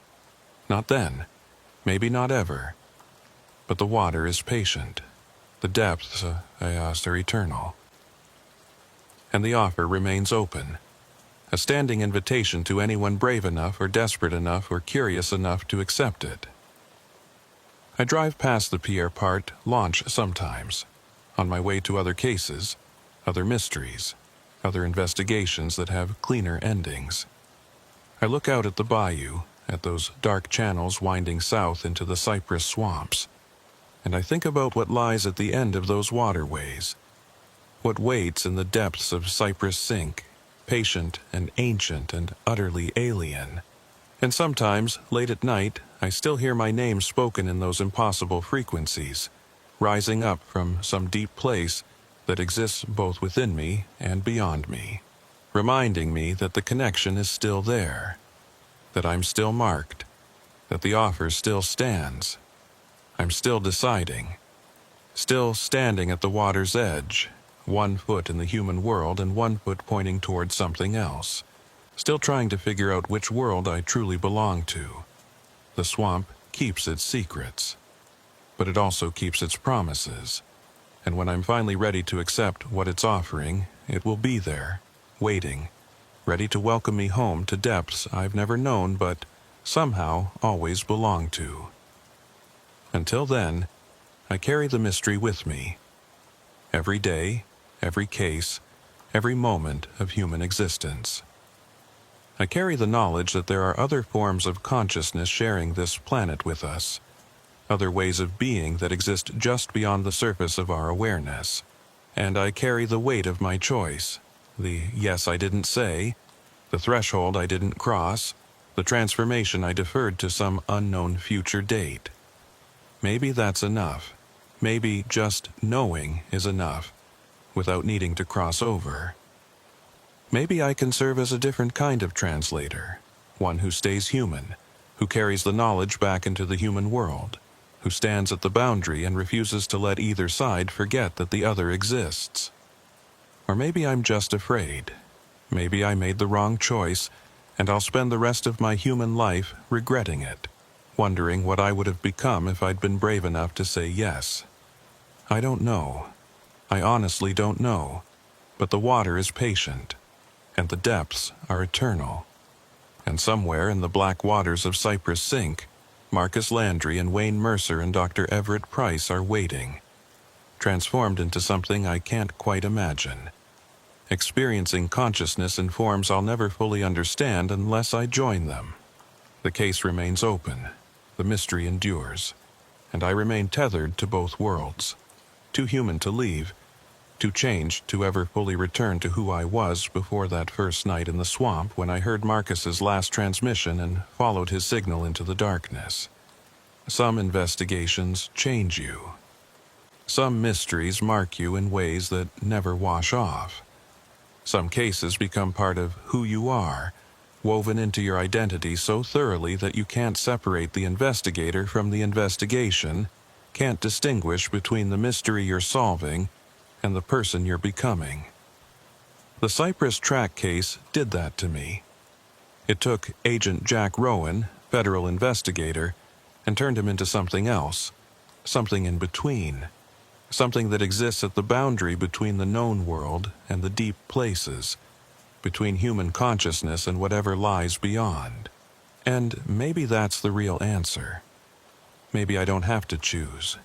Maybe I can remain at this threshold, serving as a bridge, a translator, a reminder that the boundaries between worlds are more permeable than we like to believe. Or maybe I'm just delaying the inevitable. Maybe someday the pull will become too strong, the offer too compelling, and I'll find myself back at the Pierre Part launch at twilight, loading a boat with equipment I'll never use again, heading south into the bayou one final time. When that day comes, I hope I'll be ready. I hope I'll have said my goodbyes, tied up my loose ends, made my peace with the human existence I'm leaving behind. I hope I'll go into those black waters with open eyes and clear understanding, accepting the transformation for what it is, not death, not surrender, but evolution into something new. But until that day comes, I remain here, human, flawed, haunted, but human nonetheless, carrying the weight of what I know and what I've refused, standing guard at the boundary between worlds, making sure that both sides remember the other exists. The water calls, the depths whisper, the offer stands. But today, I choose air and sunlight, and the complicated, messy, beautiful human world. Tomorrow might be different, but today, this is enough. The case remains open, forever open, because some mysteries aren't meant to be solved. They're meant to be lived.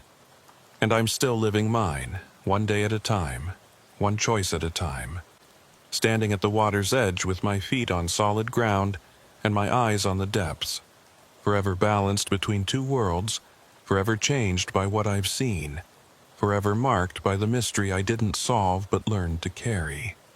That's the real ending to the Cypress track case. Not closure, not answers, not resolution, just continuation, just the ongoing, eternal question of what lies beneath the surface, what waits in the deep places, what offers are extended from consciousnesses so different from our own that we can barely comprehend them, and the knowledge that someday, when the time is right, I'll finally have my answer. Not because I've solved the mystery, but because I've become part of it.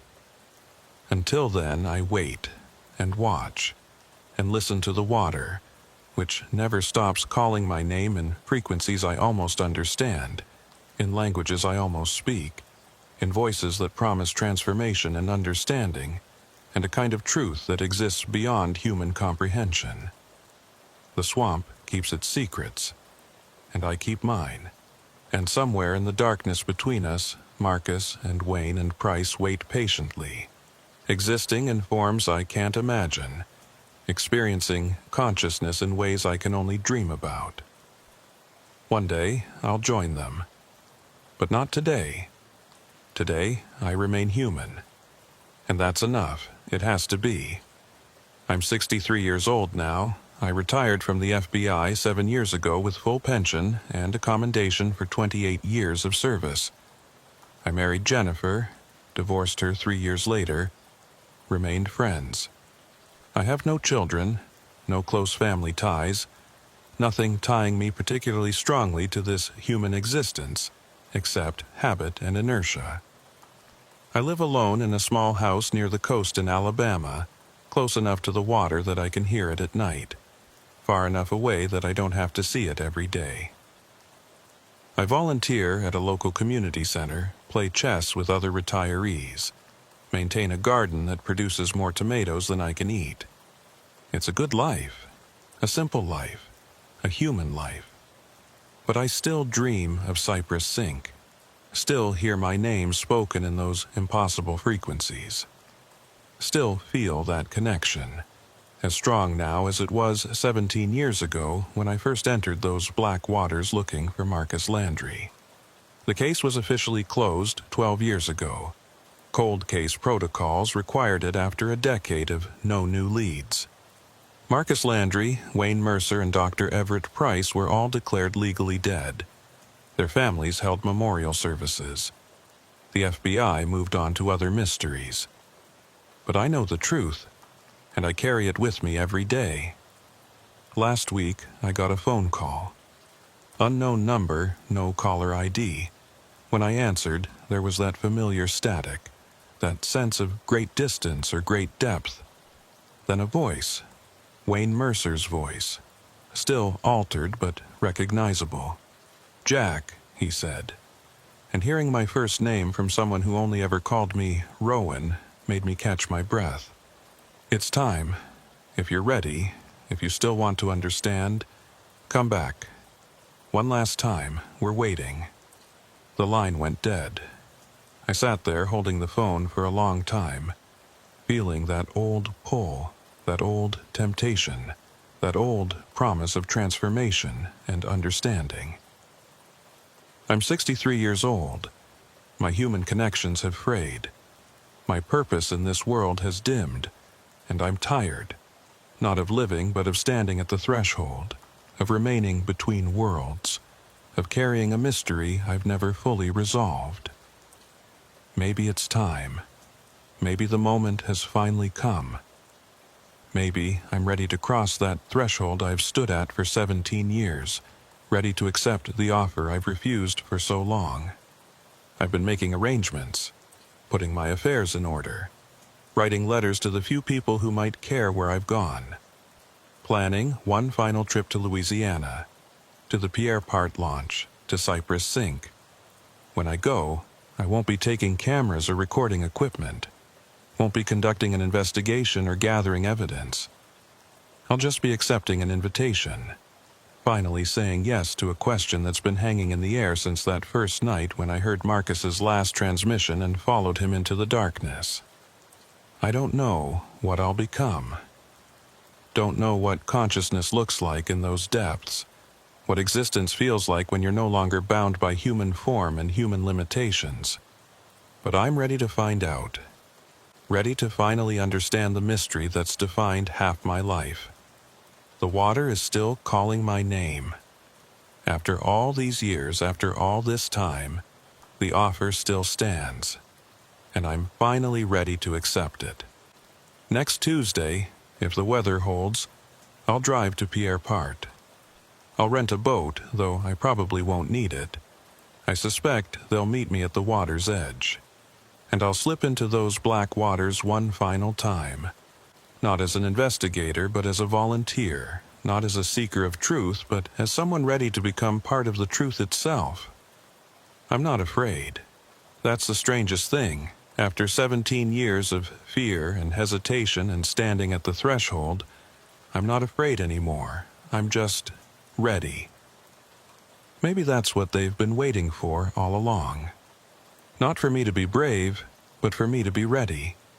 Not for me to solve the mystery, but for me to become part of it.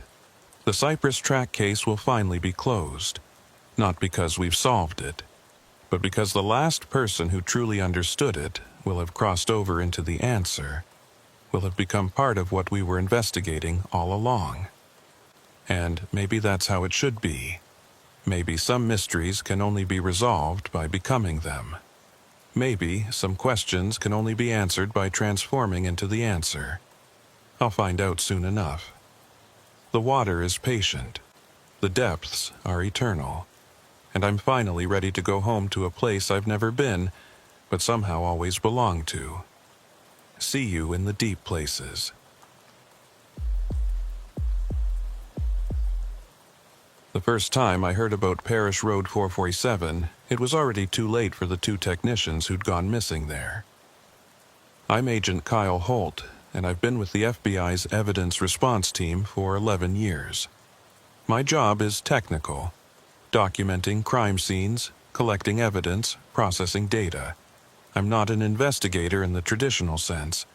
I don't interview witnesses or chase suspects. I chase details, patterns, traces that others miss. I make sense of chaos through measurement and documentation, which is why they called me when the GPS data from the missing technicians stopped making sense. It was late October, and I'd been assigned to assist a federal investigation into illegal waste dumping in the wetlands south of Houma, Louisiana. The operation was routine.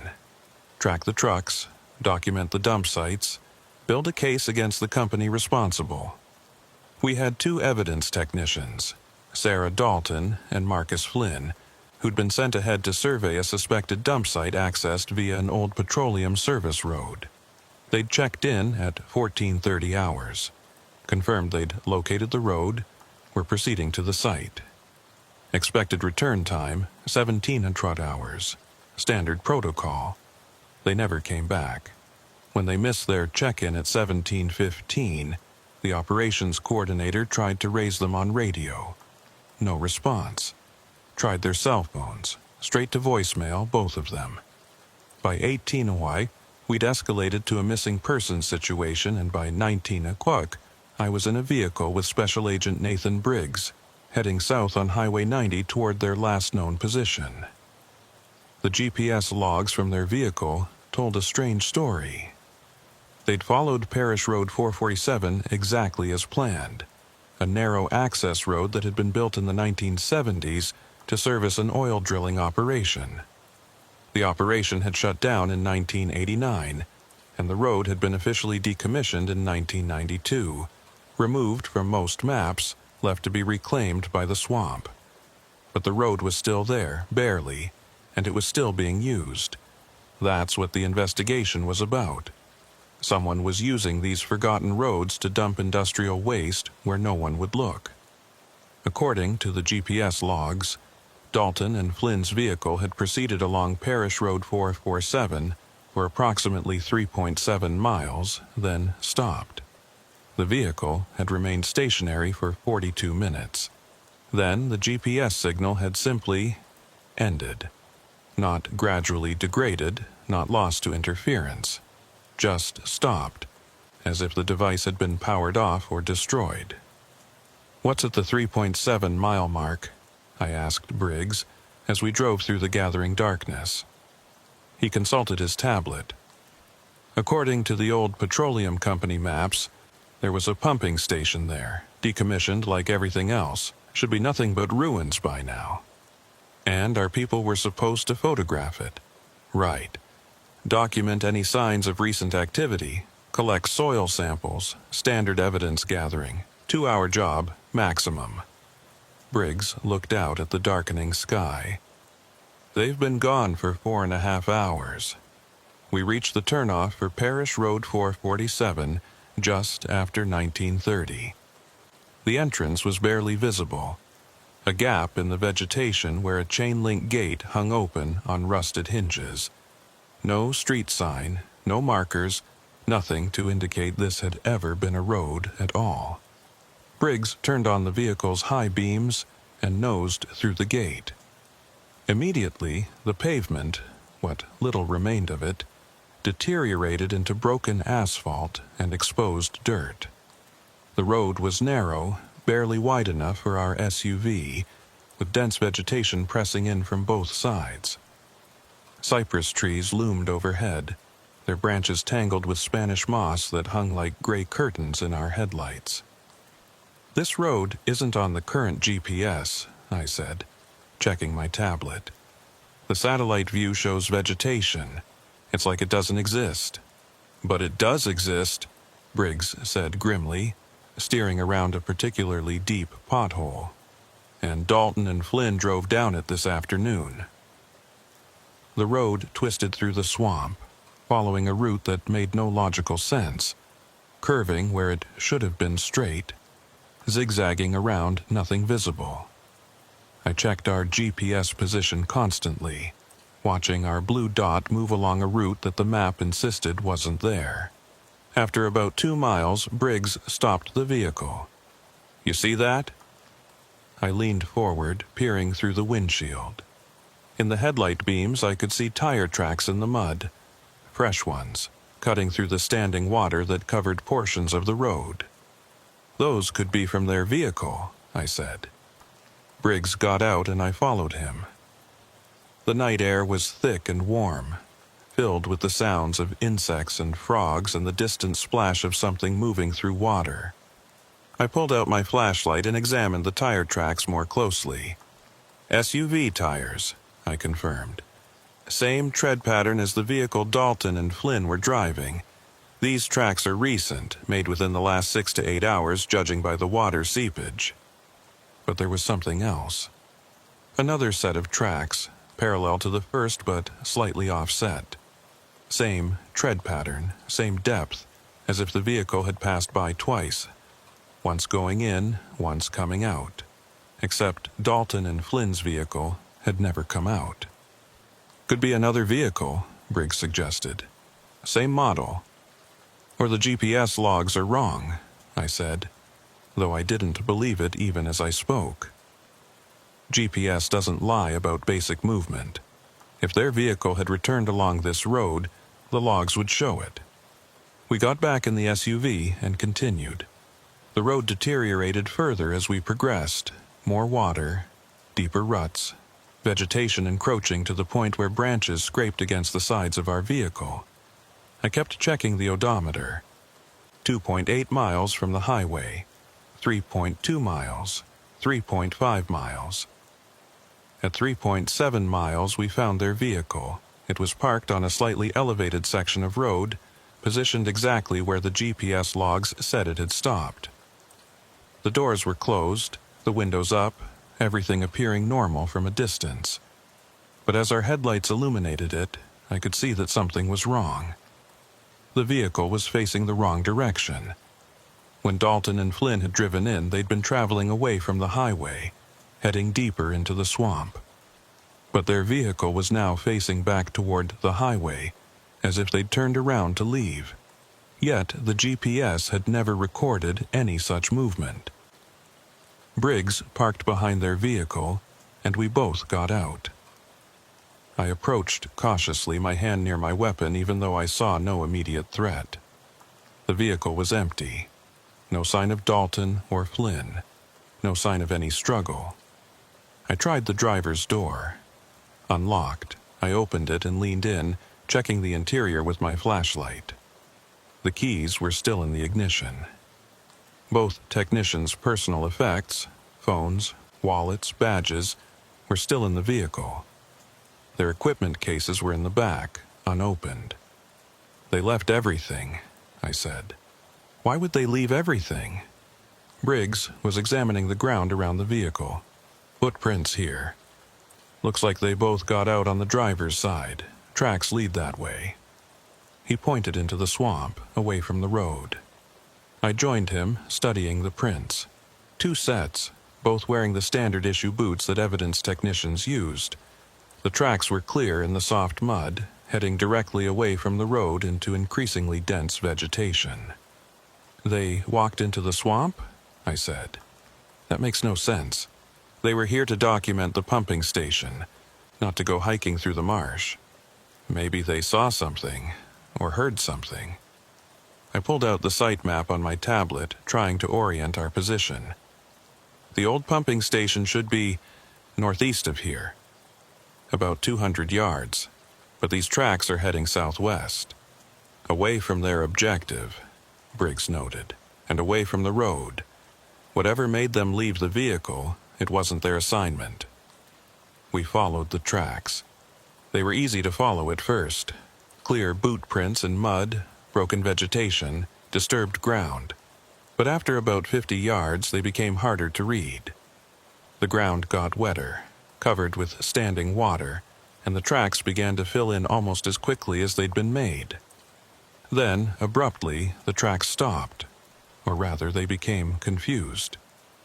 The ground was churned up, as if both technicians had been moving in circles or pacing, or I couldn't determine what, and then the clear tracks just ended.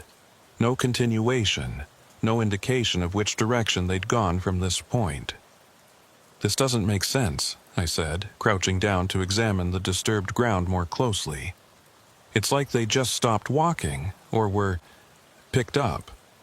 Briggs scanned the surrounding darkness with his flashlight.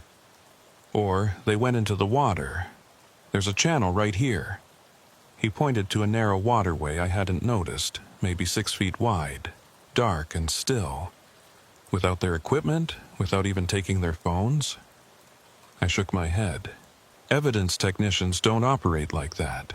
They're trained to maintain contact, to follow protocols. Dalton has 14 years of experience. Flynn has 8. They wouldn't just wander off into a swamp and lose track of their position.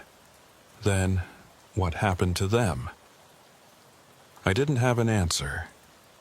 I stood up, playing my flashlight across the area, trying to see anything that would explain the scene before us. The beam caught something on the far side of the small channel, a reflection, brief and bright. There, I said, something metal. We found a narrow spot where we could jump across the channel without getting soaked. On the other side, I located what my light had caught. A piece of equipment, one of our standard evidence markers, the kind we use to flag items at a crime scene. It was planted in the mud, marking nothing visible. Why would they place a marker here? Briggs asked. I examined the ground around the marker carefully, nothing obvious, just mud and water and vegetation. But when I looked closer, I saw something that made my skin crawl. There were more boot prints here, but they weren't like the ones we'd been following. These prints were wrong. The tread pattern matched, same boots, same people, but the impressions were off, too deep in some places, too shallow in others. And the spacing was irregular, as if the people making them had been moving strangely, or as if the tracks had been made, then the ground had shifted, then more tracks had been made over the same spot. Briggs, I said quietly, we need to call for backup, full search and rescue, full technical team. This scene is wrong. He didn't argue. He pulled out his radio and tried to contact the operations coordinator. Nothing but static. He tried his cell phone. No signal. We're less than 4 miles from the highway, he said. We should have cell coverage here. I checked my own phone. Same result. No signal, not even 1 bar. The GPS on my tablet was still working. still showing our position on the blank space where Parish Road 447 wasn't supposed to exist. "Let's get back to the vehicle," Briggs said. "We'll drive back to the highway and call from there." I nodded, but as we turned to retrace our steps, something caught my attention. A sound, distant but distinct, a low humming, almost mechanical, coming from somewhere deeper in the swamp. It rose and fell in pitch, regular but not quite rhythmic, like an engine running badly or a generator struggling under load. "You hear that?" I asked. Briggs stopped, listening. "Yeah, could be the old pumping station. Maybe there's equipment still running. After 35 years, that's not possible. Maybe someone's using it. Squatters, or whoever's been dumping waste out here." We stood there for a moment, listening to that strange humming sound. It seemed to be coming from the northeast, the direction where the pumping station was supposed to be, according to the old maps. The direction Dalton and Flynn should have gone, but apparently hadn't. "We should check it out," Briggs said. Every instinct I had screamed against that idea. "We should get back up first. We have 2 missing technicians, unexplained tracks, no communications. Standard protocol says we withdraw and return with support. Standard protocol also says we investigate. We're already here. The station is only 200 yards away. 5 minutes to check it out, then we leave." I wanted to argue, but I knew he was right in one sense. We were already here, already committed. And if there was any chance Dalton and Flynn were at that pumping station, we needed to know. 5 minutes, I agreed. Then we're out of here, backup or no backup. We made our way northeast using the compass on my tablet to navigate through the dense vegetation. The humming sound grew louder as we approached, and with it came a smell. Something chemical, sharp, like diesel fuel mixed with something else I couldn't identify.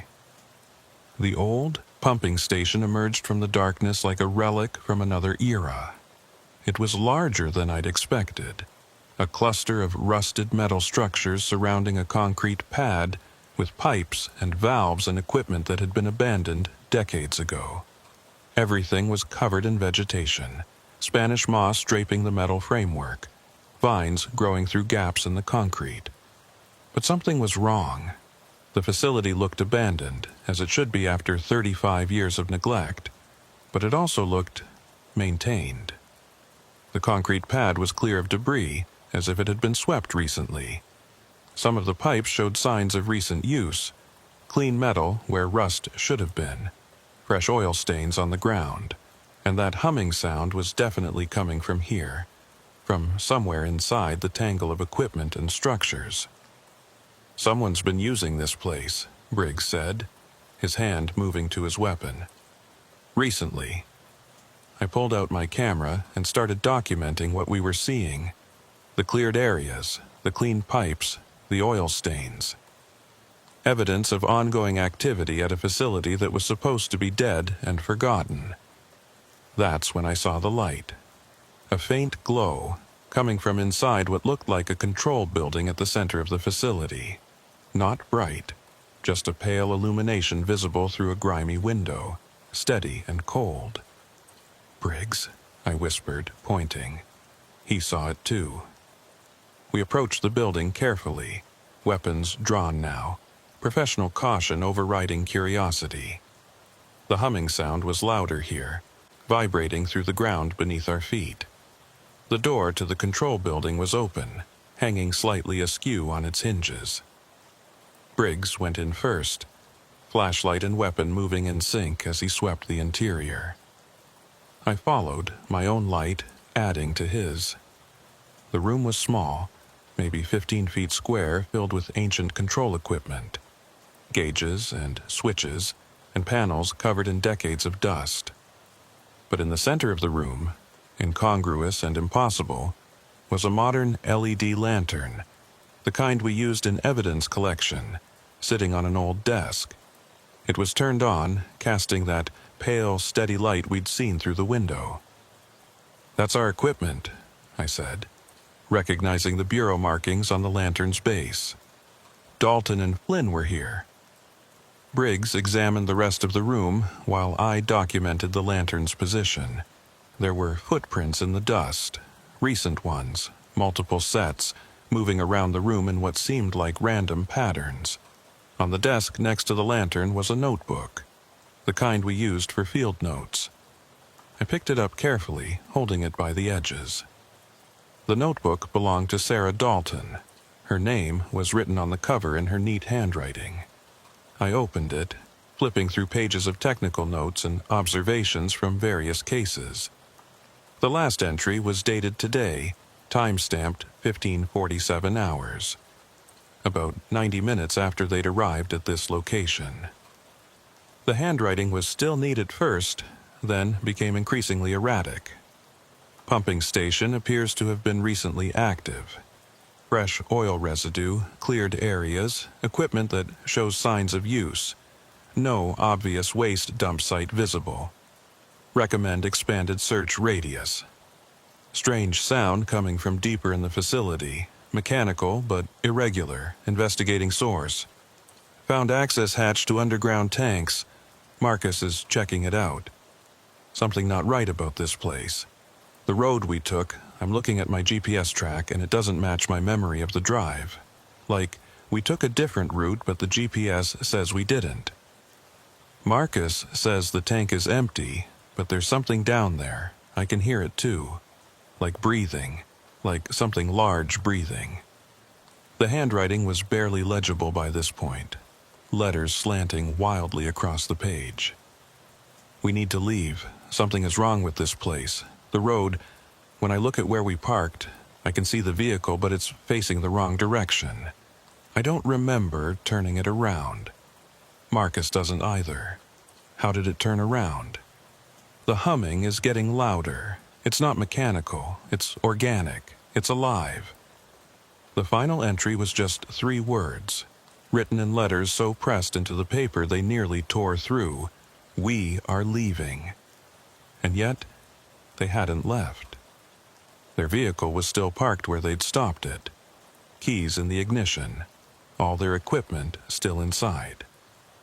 They'd walked into the swamp in the wrong direction, left their marker in the mud, and then simply vanished. "Halt," Briggs said quietly. "You need to see this." I looked up from the notebook. Briggs was standing by a door I hadn't noticed before, partially hidden behind a panel of old control equipment. The door was open, revealing stairs leading down into darkness. "The tank access," I said. Briggs nodded. "And there's light down there. Faint, but definitely light." Every fiber of my being screamed not to go down those stairs. Whatever had frightened, 2 experienced evidence technicians enough to make them abandon their equipment and wander into a swamp, it was down there. And whatever Dalton had heard breathing in that tank, it might still be down there too.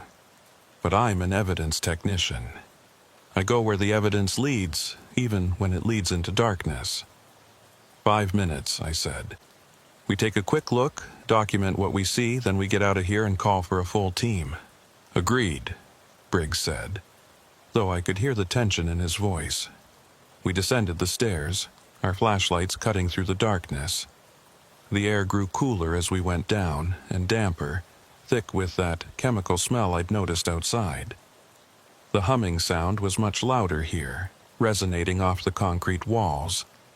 The stairs ended in a narrow corridor lined with pipes. Emergency lighting, battery-powered LED strips, provided that faint glow we'd seen from above. Someone had installed them recently, maybe within the last few months. The batteries in those units didn't last longer than that. Someone's maintaining this facility, I said. Actively maintaining it. The corridor opened into a large chamber, one of the old storage tanks, I realized, though most of the petroleum equipment had been removed.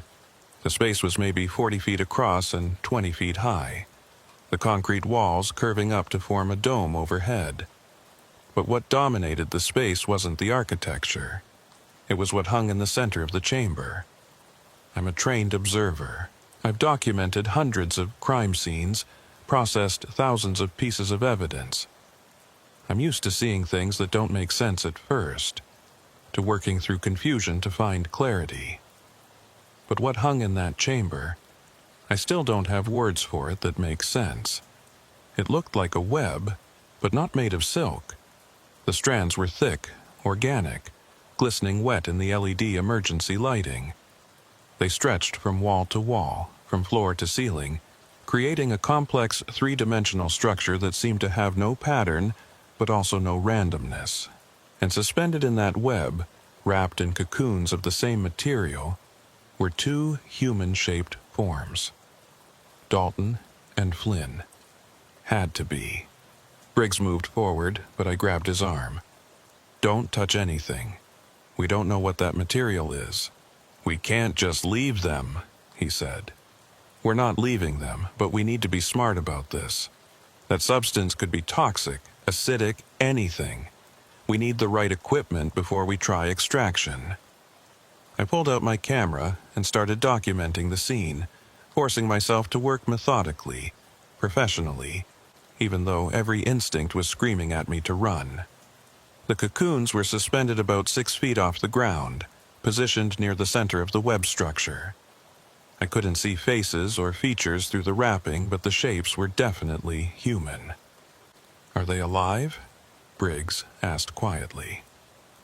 I didn't know. I pulled out a handheld thermal scanner from my equipment bag. I always carried basic tools, even on what was supposed to be a simple missing persons search. I pointed it at the nearest cocoon and checked the reading. Body temperature 98.4 degrees Fahrenheit. Normal human temperature. They're alive, I said, not quite believing it myself. Or at least they're warm. We need to get them out of here. That's when the humming stopped. The silence was immediate and total. All the ambient sounds, the mechanical hum, the background noise of the facility, even the normal sounds of the swamp outside, just ceased, as if someone had hit a mute button on reality. Briggs and I both froze, our flashlights pointed at the web structure. For several seconds, nothing happened. Then I saw movement, not in the cocoons, but in the web itself. The strands were vibrating, subtle but visible, as if something was moving through them. We need to leave, I said, right now. But before we could move, something emerged from the shadows at the far end of the chamber. It moved along the web strands with a fluid grace that was completely wrong for anything that large. And when my flashlight beam caught it fully, my mind struggled to process what I was seeing. It wasn't an animal, it wasn't a person, it was something else. Something that my brain kept trying to categorize and failing, sliding off it like water off oiled metal. The only clear impression I got was of too many joints, too many appendages, and eyes that reflected my flashlight with an intelligence that was utterly alien. "Move!" Briggs shouted, and we ran. Back through the corridor, up the stairs, through the control building. Behind us, I could hear sounds. Not footsteps exactly, but movement, rapid and purposeful, following us. The humming started again, but louder now, angry, rising to a pitch that hurt my ears. We burst out of the control building and ran toward the road, crashing through vegetation, not caring about noise or caution, just trying to put distance between us and whatever that thing was. I could hear Briggs breathing beside me, ragged and harsh, matching my own panicked rhythm. We reached their parked vehicle first. I yanked open the driver's door, intending to grab the keys and move it, but Briggs kept running toward our SUV. "Leave it," he shouted. "We need to go now." He was right. Whatever that thing was, it was still following us. I could hear it moving through the vegetation, could see branches moving in the beam of my flashlight. We reached our SUV, threw ourselves inside, and Briggs started the engine. He threw the vehicle into reverse, backing down Parish Road 447 at a speed that was completely unsafe. I braced myself against the doorframe as we bounced over potholes and scraped past vegetation. Through the rear window I could see movement on the road behind us, keeping pace with our vehicle even as Briggs accelerated. "It's following us," I said. "I see it." But then, abruptly, it stopped. The movement in our rearview mirror ceased, as if whatever was pursuing us had hit an invisible barrier. I watched as the darkness behind us became still. "Why did it stop?" I asked. Briggs didn't answer. He kept driving in reverse until we reached a wider section of road where he could turn around. Then we were driving forward, racing back toward the highway, our headlights cutting through the darkness ahead. I checked the odometer. We'd been at the 3.7-mile mark. Now we were passing 2.5 miles, then 1.8 miles. The road was exactly as we'd driven in. Same potholes, same curves, same vegetation. Except when I checked the GPS on my tablet, something was wrong.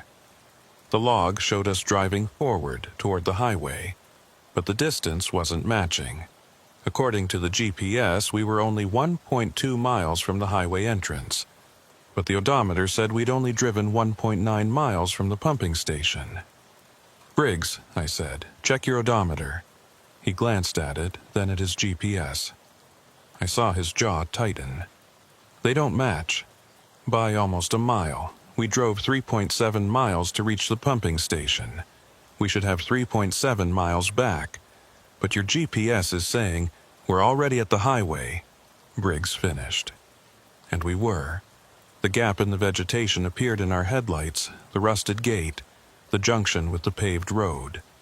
We'd covered 3.7 miles according to the odometer, but according to every GPS device we had, we'd only driven 2.8 miles. A mile of Parish Road 47 had simply ceased to exist. Briggs pulled out onto the highway and didn't stop until we'd put 5 miles between us and that gate. Then he pulled over, killed the engine, and sat there breathing hard. "What the hell did we just see?" he finally asked. I didn't have an answer. I was still processing the evidence, the web structure, the cocoons, the thing that had followed us, the impossible geography of the road itself. None of it made sense. None of it fit into any framework I had for understanding reality. "We need to call this in," I said. "Full tactical response, hazmat team, medical support. Dalton and Flynn are alive, but they're trapped in there and we need to get them out." Briggs nodded and pulled out his phone. He had full signal here, 5 bars, perfect reception. He called it in, gave a terse summary of what we'd found, requested immediate support. The response came back within minutes. A tactical team was being mobilized. They'd meet us at the highway junction in 2 hours. We were ordered to maintain position, observe the road entrance, but not to enter again until support arrived. We sat there in the dark, watching that gap in the vegetation, both of us trying to process what we'd experienced. I pulled out Dalton's notebook and read through her entries again, looking for details I'd missed. She said the vehicle had turned around, I noted. She didn't remember turning it around, but when she looked at it, it was facing the opposite direction. "Like ours almost certainly is," Briggs said. We parked facing away from the highway. I'd bet anything that when the tactical team gets here and we drive back in, we'll find our SUV turned around too. But that's impossible. We were in it the whole time. We drove it out. Did we? Briggs looked at me. Or did we drive a different vehicle out? One that looks exactly like ours, but isn't? I wanted to reject that idea, but I couldn't.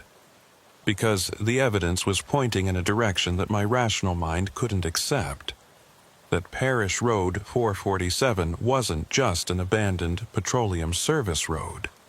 It was something else. Something that didn't follow normal rules of geography or physics or reality. "The mile we lost," I said slowly, When we drove in, it was there, 3.7 miles from highway to pumping station. But when we drove out, that mile didn't exist. The GPS never recorded it. It's like it was never there. Or like it's only there sometimes, Briggs suggested. Like the road changes, expands, and contracts. I pulled up the aerial satellite images on my tablet, zooming in on the area where Parish Road 447 should be. The images showed nothing but vegetation. No road, no clearing, no pumping station. Just unbroken swamp. When were these images taken? I asked, checking the metadata. 2 months ago, but the road exists. We drove on it. We saw the pumping station. Maybe the satellites can't see it either, Briggs said. Maybe it's only visible when you're on it, or maybe it's only there when it wants to be found. We fell silent, both grappling with implications that were too large, too strange to fully process. I'm a scientist by training, an evidence technician by profession. I believe in empirical reality, in measurable phenomena, in explanations that can be tested and verified. But how do you test reality when reality itself seems to be unstable? The tactical team arrived exactly 2 hours later. 3 vehicles, 14 personnel, enough firepower to handle any conventional threat. The team leader, Agent Wyatt Carson, listened to our report with professional skepticism that gradually shifted to concern as we showed him the evidence. Dalton's notebook, the photos I'd taken, the Jeep's logs that showed the missing mile. You're telling me you found Dalton and Flynn alive, suspended in some kind of web structure, in an underground chamber that shouldn't exist, accessed by a road that changes length depending on when you measure it, he summarized. Yes, I said simply. I know how it sounds. But the evidence is solid, they're in there, and they need extraction. Carson looked at Briggs. You confirm all of this? Every word. We both saw it. Multiple independent observations, documented with equipment that's been calibrated and verified. This isn't hallucination or equipment malfunction. Something is happening on that road that we don't understand. Carson thought for a moment, then nodded. All right, we go in as a unit, full tactical protocols. Carson made his decision. We go in together, full strength, eyes open, weapons ready. If what you've described is accurate, we'll need to be prepared for anything. We entered Parish Road 447 at 23:45 hours. 3 vehicles in convoy maintaining visual contact, all equipped with GPS tracking, radio communication, and body cameras that would record everything we encountered. The first anomaly appeared within the first mile. I was in the lead vehicle with Carson and 2 other agents. I was monitoring the GPS and odometer, documenting our progress. At the 0.8 mile mark, according to the odometer, the GPS showed we'd only traveled the 0.5 miles. The gap was already appearing. Carson, I said, the measurements aren't matching. He checked his own equipment and confirmed what I was seeing. All units, this is lead. Be advised, we're experiencing GPS anomalies. Continue to monitor all tracking systems and report any discrepancies. The other vehicles confirmed. They were seeing the same thing. Physical distance traveled was exceeding the distance shown on GPS. The missing mile was already starting to manifest. At the 2.1 mile mark, we encountered something else. The road ahead split. 2 paths diverging at an angle, both looking equally used, both showing the same tire tracks from earlier. But when we'd driven this road hours earlier, there had been no split. The road had been a single route the entire way. Carson stopped the convoy. Holt, did you see any split in the road when you drove in earlier? No, I said firmly. The road was continuous, no branches, no alternative routes. Then where did this come from? I had no answer. The evidence of my eyes contradicted my memory. and both contradicted the GPS, which showed only a single route. But the split was real. I could see it, could see how the road divided, could see tire tracks going down both paths. "We need to choose," one of the other agents said. "But how do you choose between two paths when only one should exist?" I pulled out my camera and photographed both routes, documenting the split. Then I checked the tire tracks carefully. Both paths showed the same tread pattern, the same tires that had made the tracks we'd been following all along. "It's impossible for the same vehicle to have gone down both paths," I said. Unless it drove in twice," Carson finished. "Or unless the road duplicates things, reflects them." The thought sent a chill through me. What else might be duplicated on this road? What else might be reflected or copied or multiplied in ways that defied normal logic? Carson made a decision. "We take the right path. All vehicles maintain close formation. If we encounter anything unusual, we fall back immediately." The right path curved through the swamp, following the same general direction as the original road. But as we drove, I noticed more anomalies. Trees that I remembered passing on the left were now on the right. A distinctive fallen log that had blocked part of the road earlier was now completely gone. The landscape was similar but not identical, as if we were traveling through a mirror version of the route we'd taken before. At the 3.7-mile mark, or what should have been the 3.7-mile mark, we found the pumping station. But something was wrong. The facility was there, the same rusted structures and concrete pad we'd seen before. But the arrangement was different. The control building was on the opposite side of the complex. The storage tank entrance was in a different location. It was like looking at a photograph of the same place that had been flipped horizontally, everything present but reversed. "This isn't the same facility," I said. "Or it is, but it's inverted." Carson deployed his team quickly, establishing a perimeter and setting up lights. The facility was illuminated with harsh white light from portable LED arrays, making it look even more surreal. An industrial ruin lit up like a stage set in the middle of the Louisiana swamp. "Where did you find the access to the underground chamber?" Carson asked. I oriented myself, trying to match my memory to this reversed facility.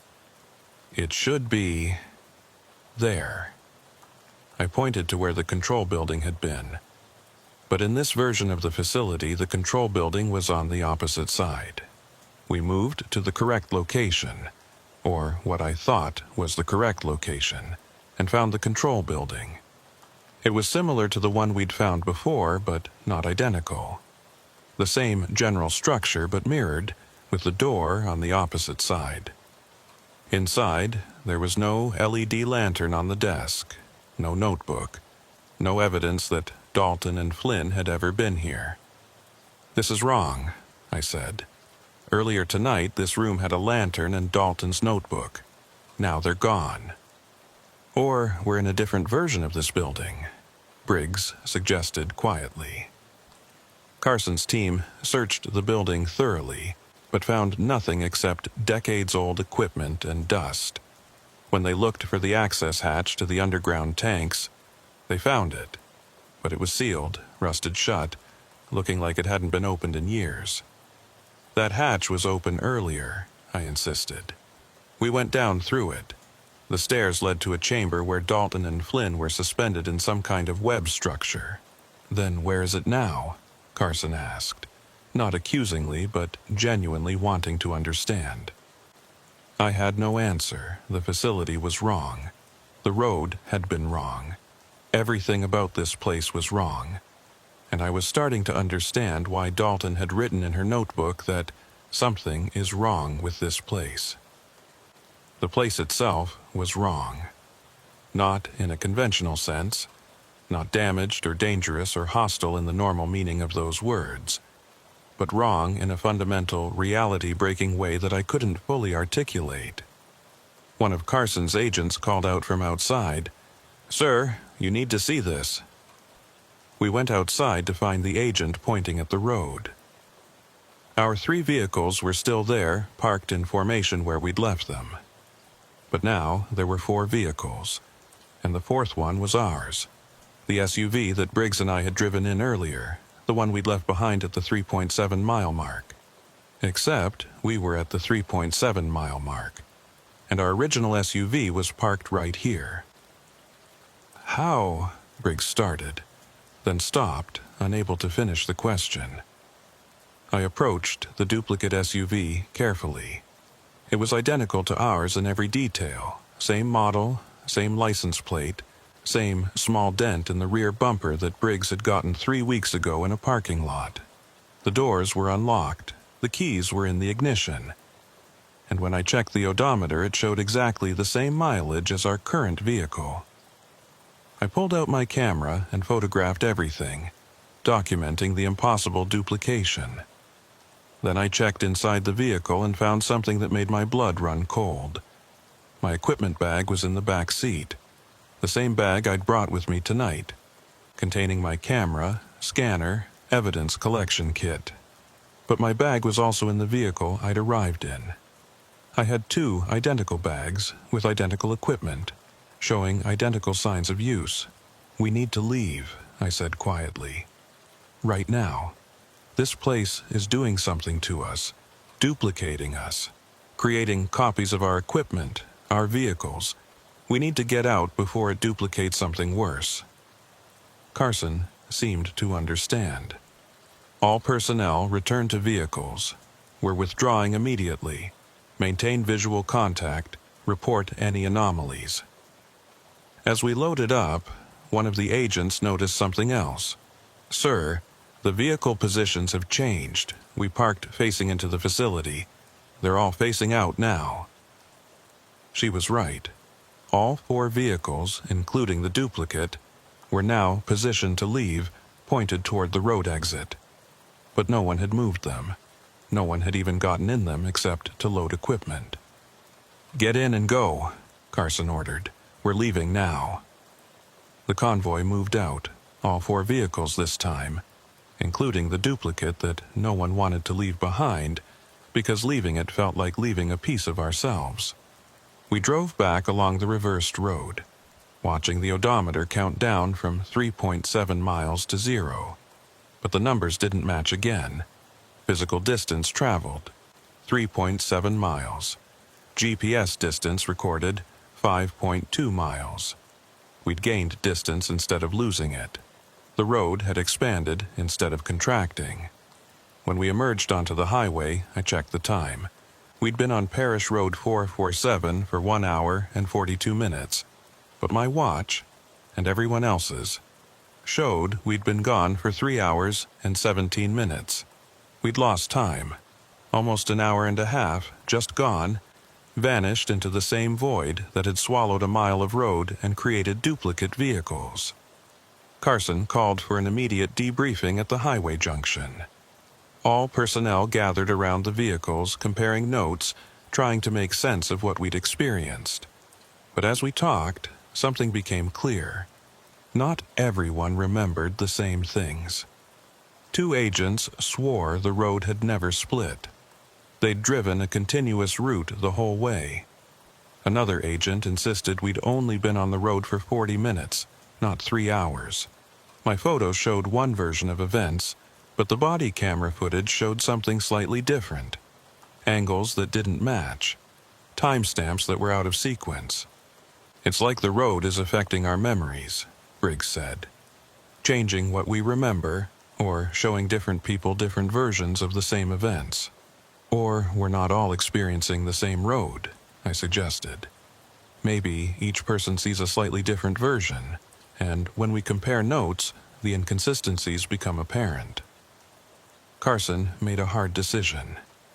"We're not going back in tonight. This requires specialized resources we don't have. We need to understand what we're dealing with before we risk more personnel." "But Dalton and Flynn are in there," I protested.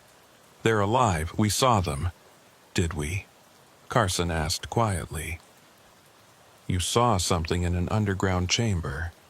But when we went back, that chamber was sealed. The facility was different. Maybe what you saw was a different version of Dalton and Flynn, or maybe it wasn't them at all. The thought was horrifying. What if those cocoons had contained something else?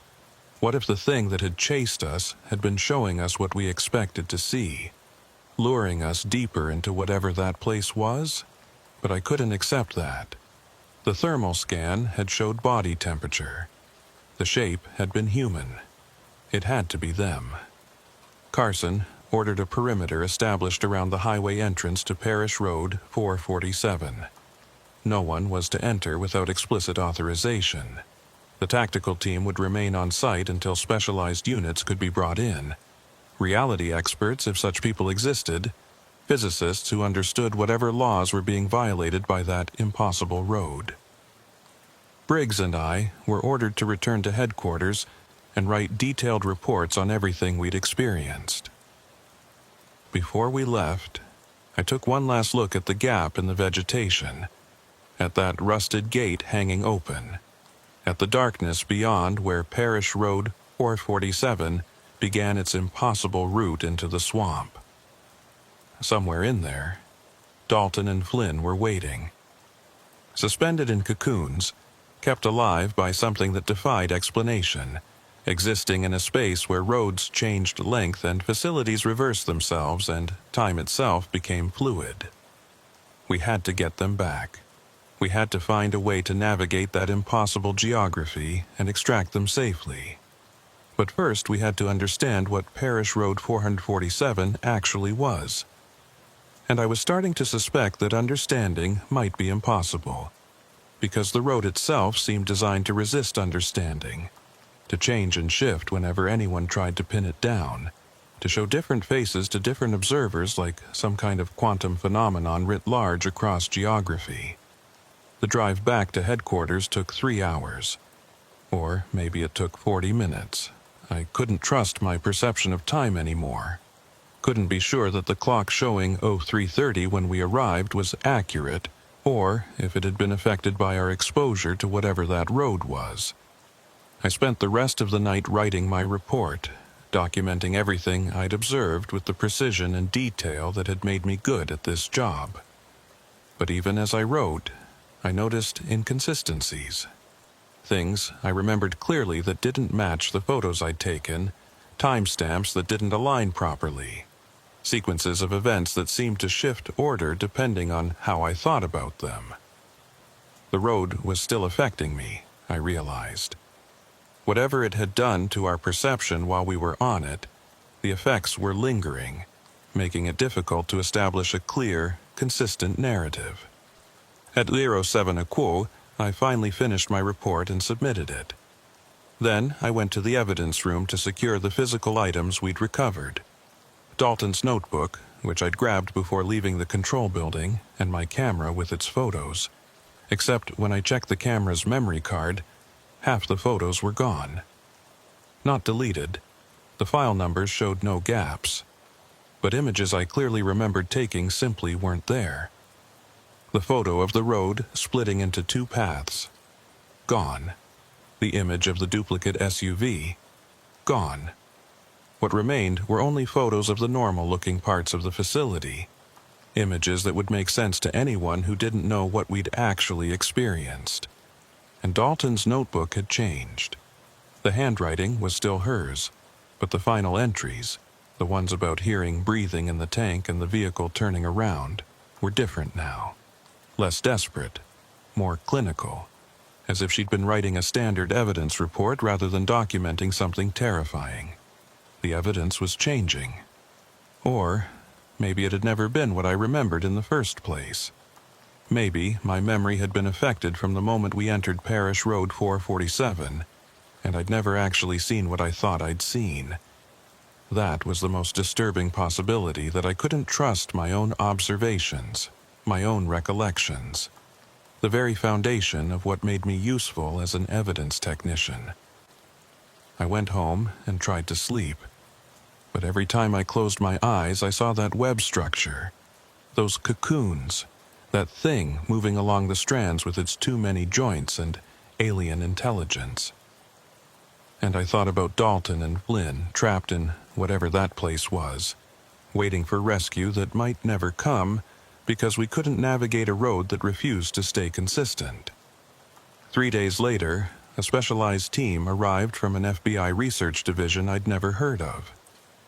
They brought equipment I didn't recognize and didn't explain. They established a base camp at the highway junction and began making careful, measured incursions into Parish Road 447. They confirmed what we'd experienced. The road was unstable, its length variable, its geography shifting. But they also found something else. The road only exhibited these properties at night. During daylight hours, it was just an abandoned petroleum service road, 2.8 miles long, leading to a decommissioned facility that showed no signs of recent activity. The missing mile only existed after dark. The facility only reversed itself after dark. Whatever that thing in the underground chamber was, it was only present after dark. It's like the road has two states, one of the researchers explained to me. A day state and a night state. Same physical location, same basic structure, but fundamentally different properties depending on the light level. So we go in during the day, I said, when it's stable. Except Dalton and Flynn weren't there during the day searches. The cocoons, the web structure, the underground chamber, none of it exists in the day state. They're only present in the night state, which means that's the only time we can extract them. But the night state is unstable. We can't navigate it consistently. No, the researcher agreed. We can't. That's the problem we're trying to solve. They spent 2 weeks mapping Parish Road 447 in both states, documenting the differences, trying to find patterns in how it changed. They discovered that the night state wasn't completely random. It followed rules, just rules that didn't match normal physics or geography. The road's length varied based on the phase of the moon, for instance. During the new moon, it was at its shortest, only 1.9 miles. During the full moon, it stretched to over 5 miles. The facility's configuration reversed on a 29-day cycle, matching lunar phases. And the missing time was proportional to how long you spent on the road, roughly 1.2 minutes lost for every minute of real time spent there. Armed with this understanding, they planned a final extraction attempt. It would take place during a new moon, when the road was at its most stable, using vehicles equipped with experimental navigation systems that could track both normal GPS coordinates and the distorted space of the road itself. I volunteered to be part of the extraction team. Carson tried to talk me out of it, arguing that I'd already been exposed to the road's effects and might be particularly susceptible to further influence. But I insisted. Dalton and Flynn were my colleagues, my responsibility. I'd been the first to find them. I needed to be there when we brought them out. The extraction was scheduled for November 23rd during the new moon. The team consisted of 12 personnel, 3 vehicles, and enough equipment to handle any scenario we could imagine. We entered Parish Road 447 at 23:15 hours, when the road would be at its absolute most stable configuration. The navigation systems worked better than expected. By tracking both normal and distorted space simultaneously, they could compensate for the road's shifting geography, keeping us on course even when our senses suggested otherwise. The journey to the 3.7-mile mark, or the 1.9-mile mark in normal space, took exactly 47 minutes, with no significant anomalies. The facility was there, configured in its standard orientation, not reversed. We found the control building, found the access hatch, found the stairs leading down. And at the bottom, in the underground chamber, we found the web structure exactly as I remembered it. The cocoons were still there, still suspended in the center of the chamber, still registering body temperature on thermal scans. The extraction team moved in with specialized cutting equipment, carefully approaching the web structure while others maintained a perimeter watch for whatever had chased Briggs and me weeks earlier. They cut the first cocoon free, lowering it carefully to the ground. Medical personnel moved in immediately, scanning through the wrapping material to assess the person inside. Heart rate present, breathing shallow but steady. They began carefully cutting away the cocoon material, revealing. But that's where my memory gets confused again. I remember seeing Sarah Dalton's face as they pulled back the wrapping. I remember her eyes opening, confused and disoriented, but alive. I remember her trying to speak, though her voice was hoarse from weeks without use, but other members of the extraction team remember something different. They remember the cocoon being empty, just wrapping material around nothing. They remember confusion and disappointment that we'd come all this way to rescue someone who wasn't there. And when I checked the official report, it states that both cocoons were recovered but found to be empty. No human remains, no biological material, nothing except the strange organic substance that made up the web structure itself. But I know I saw her. I know Dalton was in that cocoon, alive, speaking. I know we extracted her and Flynn both, loaded them into the vehicles, drove them back to the highway, handed them over to medical teams who transported them to a hospital in New Orleans. I know this happened. I have memories of visiting Dalton in the hospital 3 days later, of seeing her recovering, weak but alive, unable to remember much about her time in the cocoon, but gradually regaining strength. Yet the official records say the extraction recovered nothing. Dalton and Flynn remain listed as missing, presumed dead.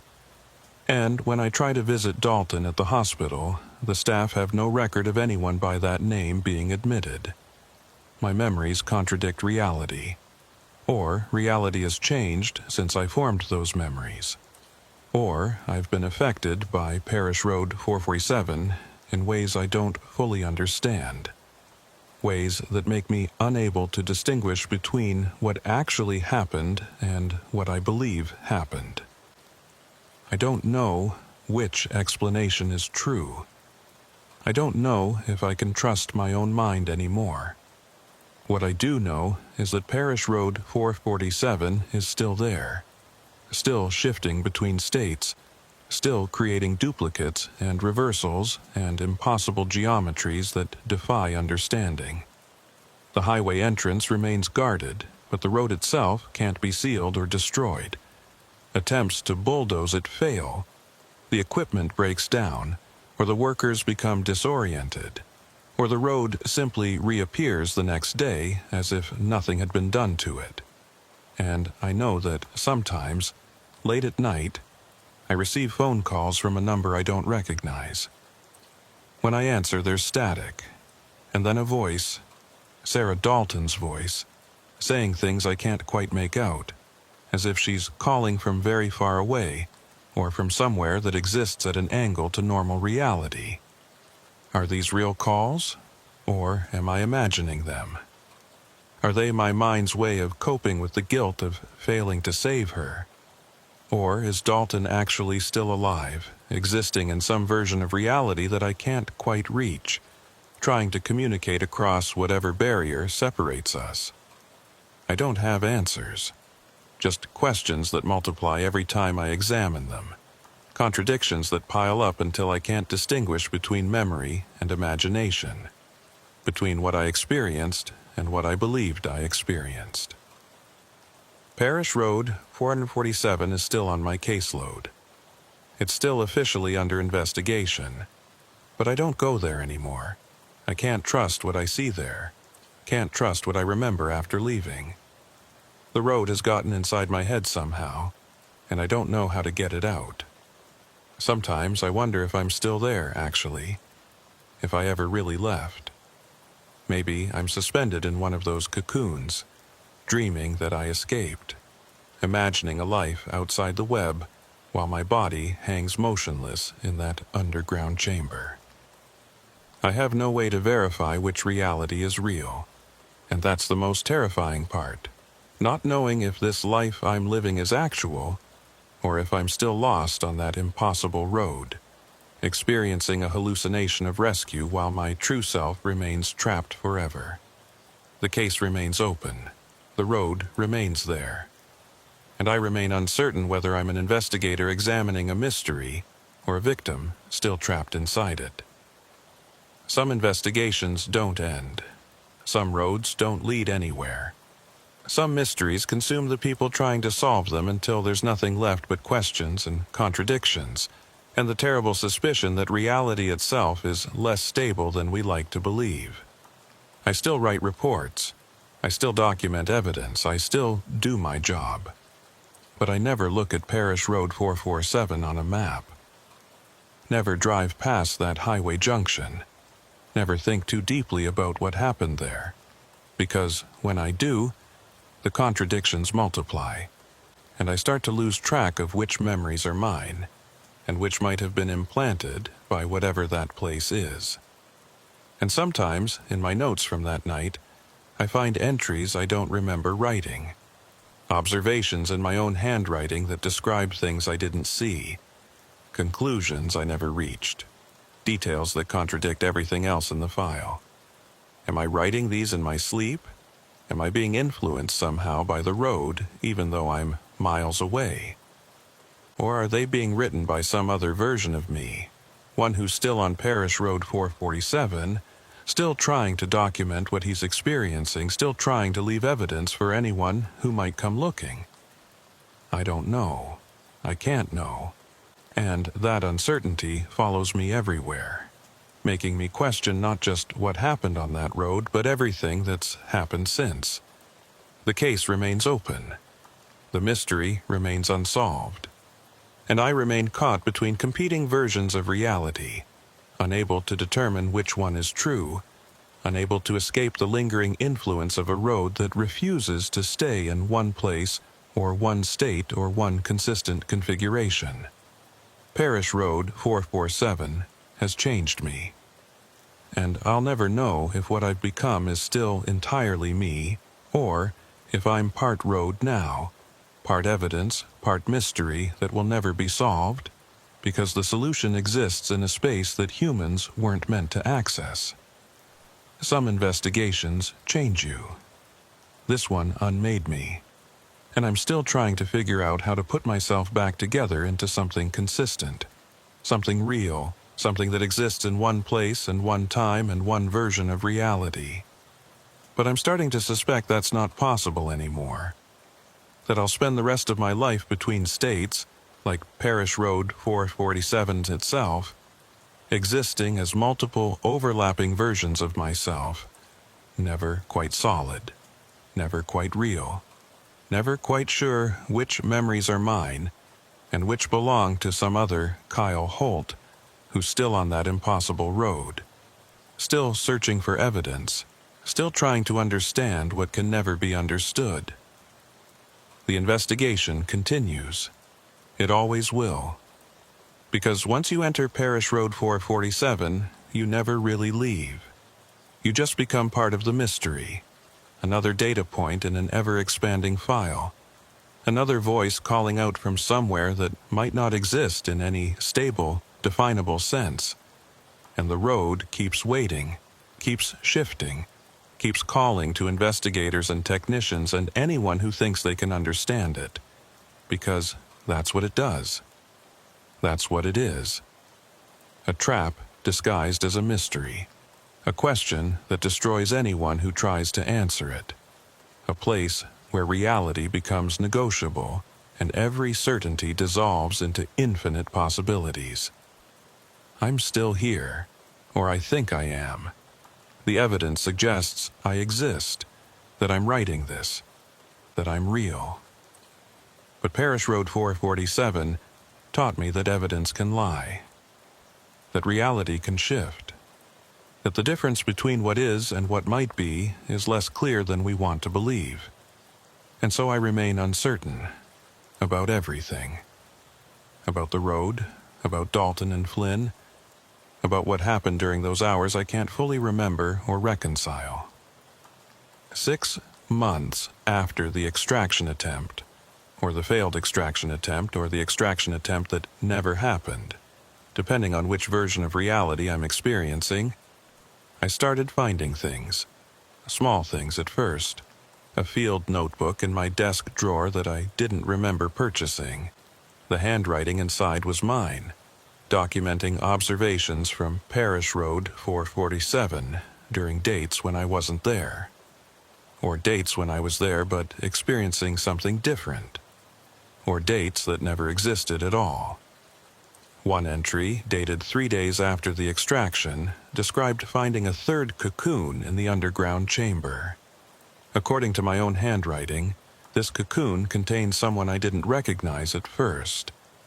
But when the wrapping was pulled back, I saw my own face looking back at me, eyes open but not quite conscious, breathing but not quite alive. I have no memory of writing this, no memory of this event occurring. But the handwriting is unmistakably mine, down to the way I cross my sevens and the slight leftward slant I developed after a hand injury in 2019. I showed the notebook to Briggs. He examined it carefully, then looked at me with an expression I couldn't quite read. "Kyle," he said slowly, "this isn't your notebook. Look at the property tag." I checked. The tag showed it was assigned to Marcus Flynn, the technician who'd disappeared with Dalton, but the handwriting inside was mine. "How is that possible?" I asked. Briggs didn't answer. He just closed the notebook and handed it back to me.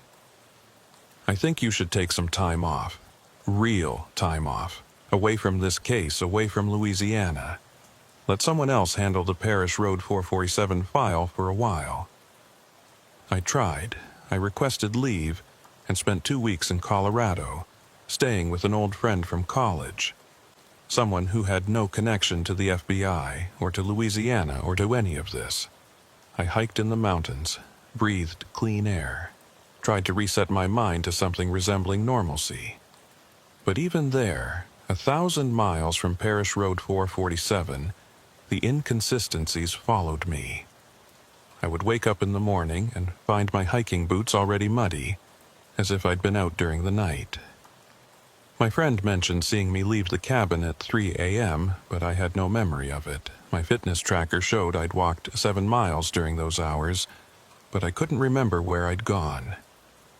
And when I checked the photos on my phone, photos I didn't remember taking, they showed Louisiana swampland. Cypress trees and standing water and a narrow road winding through vegetation. In one photo, taken at 3:47 a.m. according to the timestamp, I could see the entrance to Parish Road 447, that rusted gate hanging open, inviting. I deleted the photos, but the next morning, they were back. I cut my leave short and returned to Louisiana. Something was wrong with me, something that went deeper than memory issues or confusion. Parish Road 447 had gotten into my head, and it was still there, still affecting me, still pulling me back even when I was physically far away. When I returned to the office, Special Agent Carson called me into a meeting. He was sitting with 2 people I didn't recognize, a woman in her 40s with graying hair and sharp eyes, and a younger man who looked like he'd be more at home in a university than an FBI office. "Agent Holt," Carson said, "this is Dr. Rebecca Marsh and Dr. James Calloway. They're specialists in unusual cognitive phenomena." "Psychiatrists?"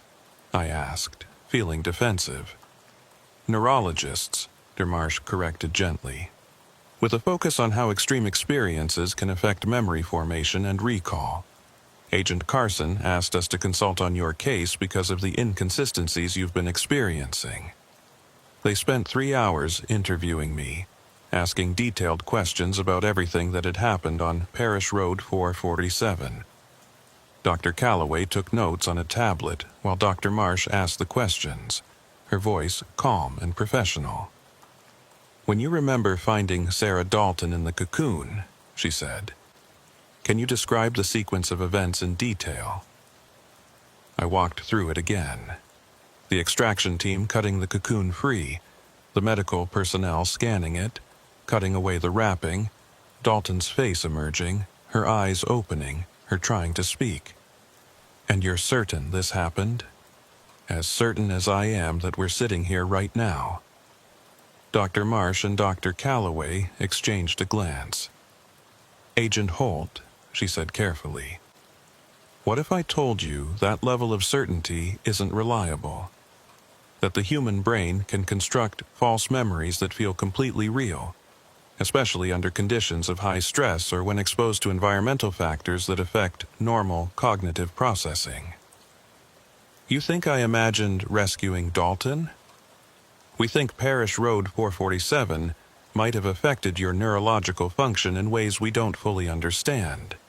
The time distortions you experienced, the geographical inconsistencies, the duplicated objects, these all suggest exposure to some kind of phenomenon that interferes with normal sensory processing and memory formation." "But it's not just me," I protested. "Other people experience the same things. Briggs saw the duplicate vehicle. The whole extraction team saw the facility." "They saw a facility," Dr. Calloway said, speaking for the first time. "But did they all see the same facility? When you compare their reports, there are significant inconsistencies. Some people remember the control building in one location. Others remember it differently. Some remember spending 2 hours on site. Others remember 40 minutes. The timeline doesn't hold together when you examine it closely." "That's because the road affects reality itself," I said. "It changes things, duplicates things, makes time run differently." "Or," Dr. Marsh suggested gently, "it affects perception and memory in ways that make people believe reality is changing. The result is the same. People emerge with conflicting memories and experiences, but the mechanism is different. Instead of the environment changing, it's your brains that are changing, being influenced by something in that location." I wanted to reject this explanation, but I couldn't, because it made a terrible kind of sense. Everything I'd experienced could be explained by neurological interference rather than reality manipulation. And neurological interference was something that existed within known science, while reality manipulation was pure science fiction. "So, what do I do?" I asked. "You stay away from Parish Road 447, Dr. Marsh said firmly. "Whatever is affecting people who go there, whether it's an environmental toxin, unusual magnetic fields, or something else entirely, prolonged exposure seems to create lasting effects. The more time you spend there, the more your ability to form reliable memories deteriorates." She pulled out a document and slid it across the table. "We're recommending you be reassigned, effective immediately. You're off the Parish Road 447 case. Someone else will take over your responsibilities." I should have felt relieved. Instead, I felt a strange sense of loss, as if something important was being taken away from me. "What about Dalton and Flynn?" I asked. "We just abandon them?" "According to official records, we've already conducted 3 extraction attempts," Carson said. "All unsuccessful. The search has been scaled back to periodic drone surveillance. If we detect any signs of the missing technicians, we'll respond. But active operations at the site are suspended indefinitely. Because you've decided the site makes people crazy." "Because we've lost enough personnel," Carson said sharply. "Marcus Flynn and Sarah Dalton are gone. You're experiencing ongoing cognitive effects. 2 members of the second extraction team have reported similar memory inconsistencies. We can't keep sending people into a location that damages them psychologically, especially when we haven't been able to achieve our objective." He was right, of course. From a resource management perspective, the decision made perfect sense, but it felt like giving up, like abandoning Dalton and Flynn to whatever had taken them. I accepted the reassignment. What choice did I have? I couldn't argue with neurologists and their brain scans showing anomalous activity patterns in my frontal cortex. I couldn't dispute the documented memory inconsistencies. All I could do was step away from the case and hope that distance would help me recover whatever normal cognitive function I'd once possessed. But stepping away from the case didn't mean the case stepped away from me. The phone calls continued. Sometimes it was Dalton's voice on the other end, sometimes Flynn's. Once, I swear it was my own voice telling me things I didn't know yet, warning me about events that hadn't happened. Or had happened, but I couldn't remember. Or would happen if I made certain choices. I started recording the calls, trying to capture evidence that they were real. But when I played back the recordings, they showed only static. Or sometimes silence. Or sometimes my own voice talking to myself, having a conversation where I played both parts. I saw a different psychiatrist, one not connected to the FBI or to the Parish Road 447 investigation. I told her about the calls, the lost time, the inconsistent memories. She diagnosed me with post-traumatic stress disorder complicated by dissociative episodes. She prescribed medication and therapy and recommended I consider early retirement. The medication helped with the anxiety but did nothing for the inconsistencies. If anything, they got worse. I would find myself in places with no memory of traveling there. Once I woke up in my car, parked at the highway junction near Parish Road 447, with no recollection of driving the 3 hours from my apartment. My odometer showed I'd driven 247 miles, but the distance from my apartment to that junction was only 186 miles. Where had the extra 61 miles come from? I checked my GPS history. It showed a direct route from my apartment to the junction. No detours, no extra distance. But the odometer didn't lie. I'd physically driven 247 miles, unless the odometer was lying, unless it had been affected by proximity to Parish Road 447, just like everything else, or unless I'd driven onto the road itself, spent time there in a fugue state, then driven back out with no memory of the experience but with the physical evidence of the extra miles recorded.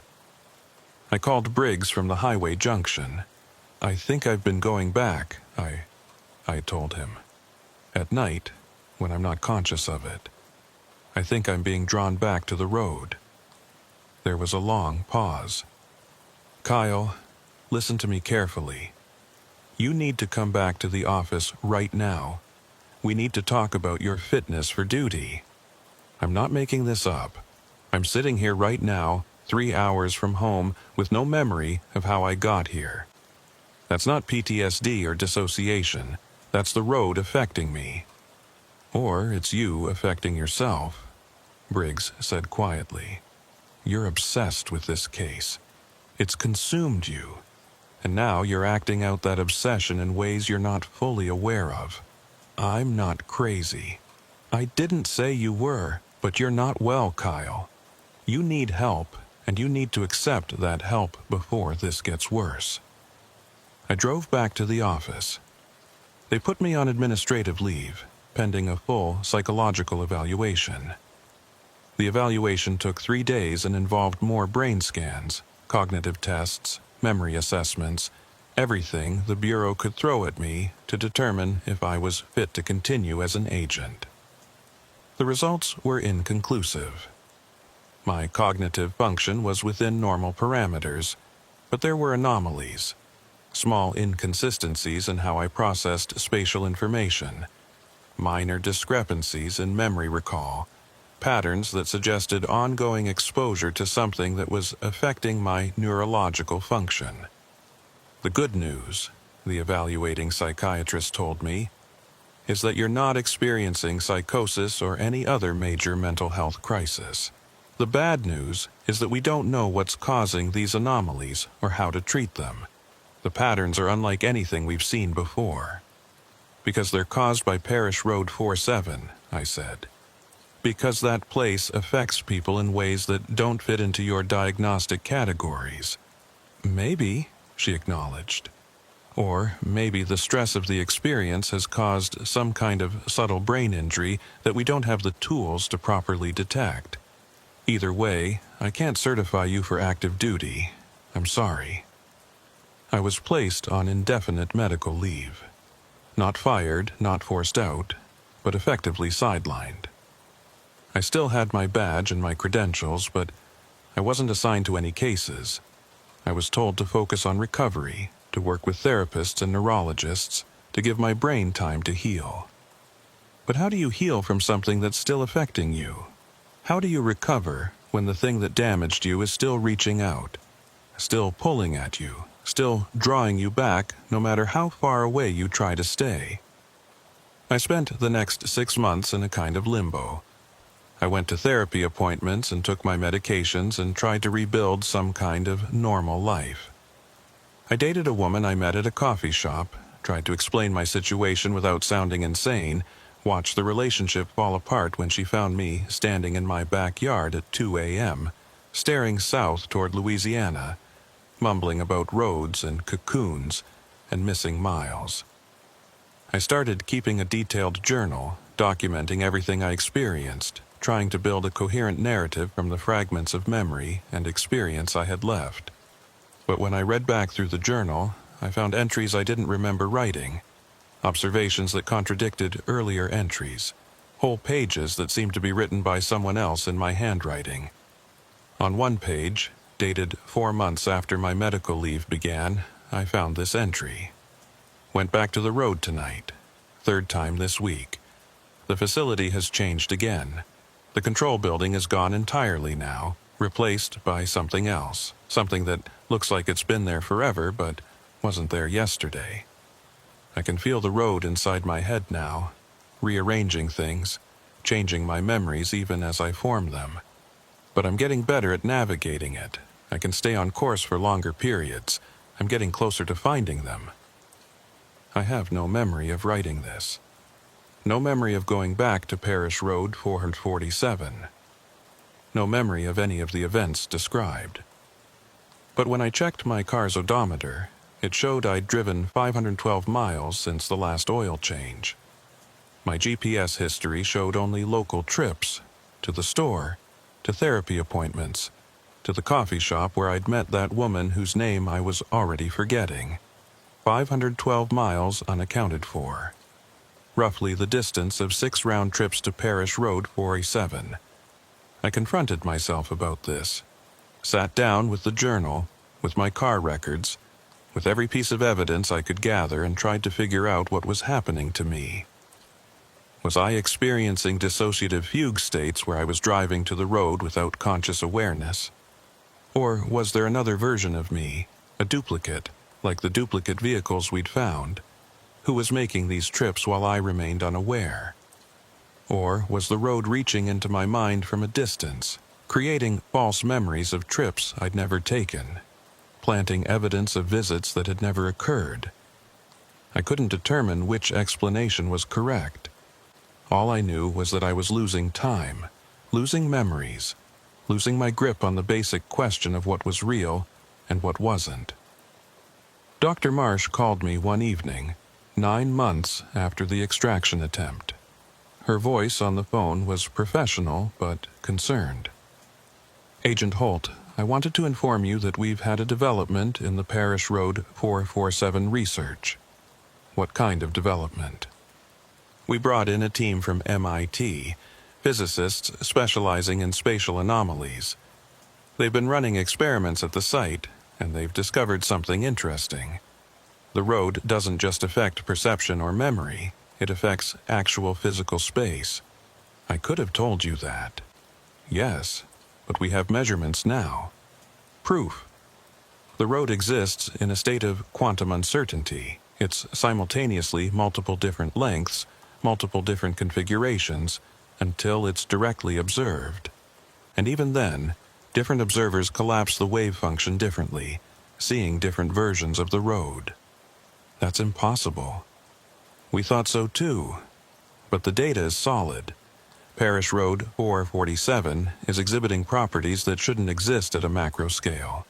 It's as if the entire road is behaving like a quantum particle, existing in superposition until measured. What does that mean for Dalton and Flynn? Dr. Marsh hesitated. It means they might exist in multiple states simultaneously, present and absent, alive and dead, rescued and still missing, all at the same time until the wave function collapses and one state becomes real. So some versions of reality have them rescued and other versions don't? Essentially, yes. And you, Agent Holt, seem to be experiencing multiple versions simultaneously.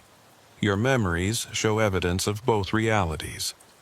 The one where you rescued them and the one where you didn't. You're quantum entangled with the road somehow, experiencing both outcomes at once. I let this sink in. It sounded like science fiction, but it made more sense than any other explanation I'd been offered. Can it be fixed? Can you separate me from the road, collapse me into a single state? We don't know. You're the first documented case of a human being exhibiting quantum superposition at the neurological level. We're not sure what to do with you. The line went quiet. Finally, Dr. Marsh spoke again. There is one option, an experimental procedure. We could expose you to a strong enough observation field that it might force your wave function to collapse, consolidate your memories into a single consistent timeline. What's the risk? We don't know. It's never been attempted before. You might end up with complete memory loss. You might end up consolidated into the wrong version of reality, the one where you never went to Parish Road 447 at all, losing all your experiences and skills as an agent. Or the procedure might kill you outright. Or it might work. Or it might work, she agreed. I thought about it for 3 days.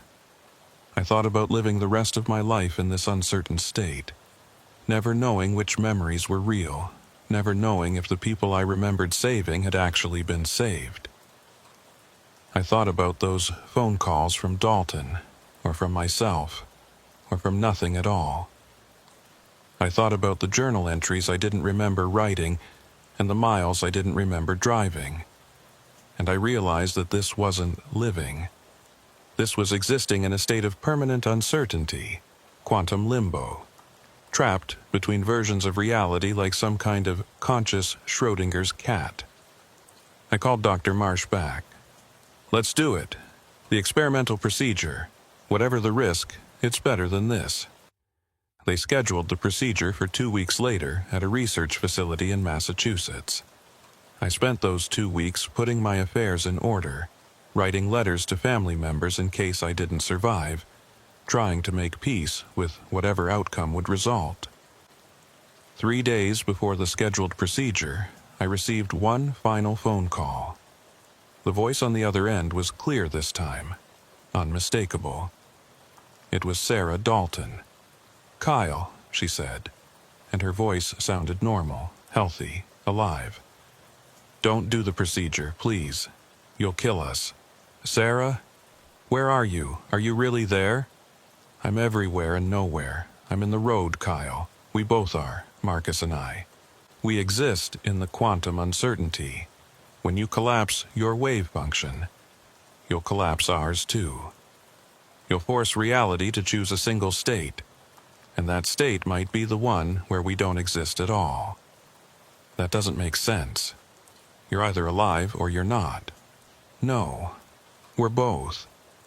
We exist in superposition, just like you do now. In some versions of reality, you rescued us. In others, you didn't. In some, we died in those cocoons. In others, we're still there, waiting. As long as the uncertainty remains, all these versions exist simultaneously. We're alive in some of them. But if you collapse the wave function, you might choose a reality where we're dead. Or I might choose one where you're alive and rescued. You might. But it's a 1 in 7 chance, according to the probability calculations. 6 out of 7 possible outcomes result in our deaths. Is your certainty worth those odds? I sat there holding the phone, trying to understand what she was telling me.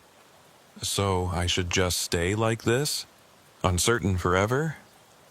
It's not uncertainty, Kyle. It's possibility. It's existing in multiple states at once. It's strange and it's difficult, but it's also freedom in a way. Freedom from being locked into one single timeline, one single version of events. You can experience all the possibilities, all the outcomes, all at once. But I can't function like this. I can't work, can't maintain relationships, can't even trust my own memories. You'll learn. We did. Marcus and I, we've adapted to existing in quantum superposition. You can too. It takes time, but you can learn to navigate it, to choose which version of reality you want to experience at any given moment. And if I don't want that? If I want to be normal again? Her voice became sad. Then you'll have to accept that being normal means killing 6 out of 7 versions of us. Can you live with that choice? I canceled the procedure. Dr. Marsh was disappointed but understanding. It's your choice, she said. But I hope you realize that you're condemning yourself to a very difficult existence. I know, but I can't. I can't kill them, even if they're just quantum possibilities, even if they're not real in the conventional sense. I can't be responsible for collapsing their wave functions into death. So I remain here, in my apartment in Mobile, existing in superposition. Some days I'm an FBI agent on medical leave. Other days I'm an agent who successfully rescued Dalton and Flynn and returned to full duty. Other days I'm someone who never went to Parish Road 447 at all, whose life followed a different path entirely. I've learned to navigate the different versions, to hold multiple realities in my mind simultaneously without going mad. It's like learning a new language or a new way of thinking. Difficult at first, but gradually becoming more natural. Sometimes Dalton calls me, and we talk about her recovery, about her return to work, about the strange experience of existing in quantum limbo.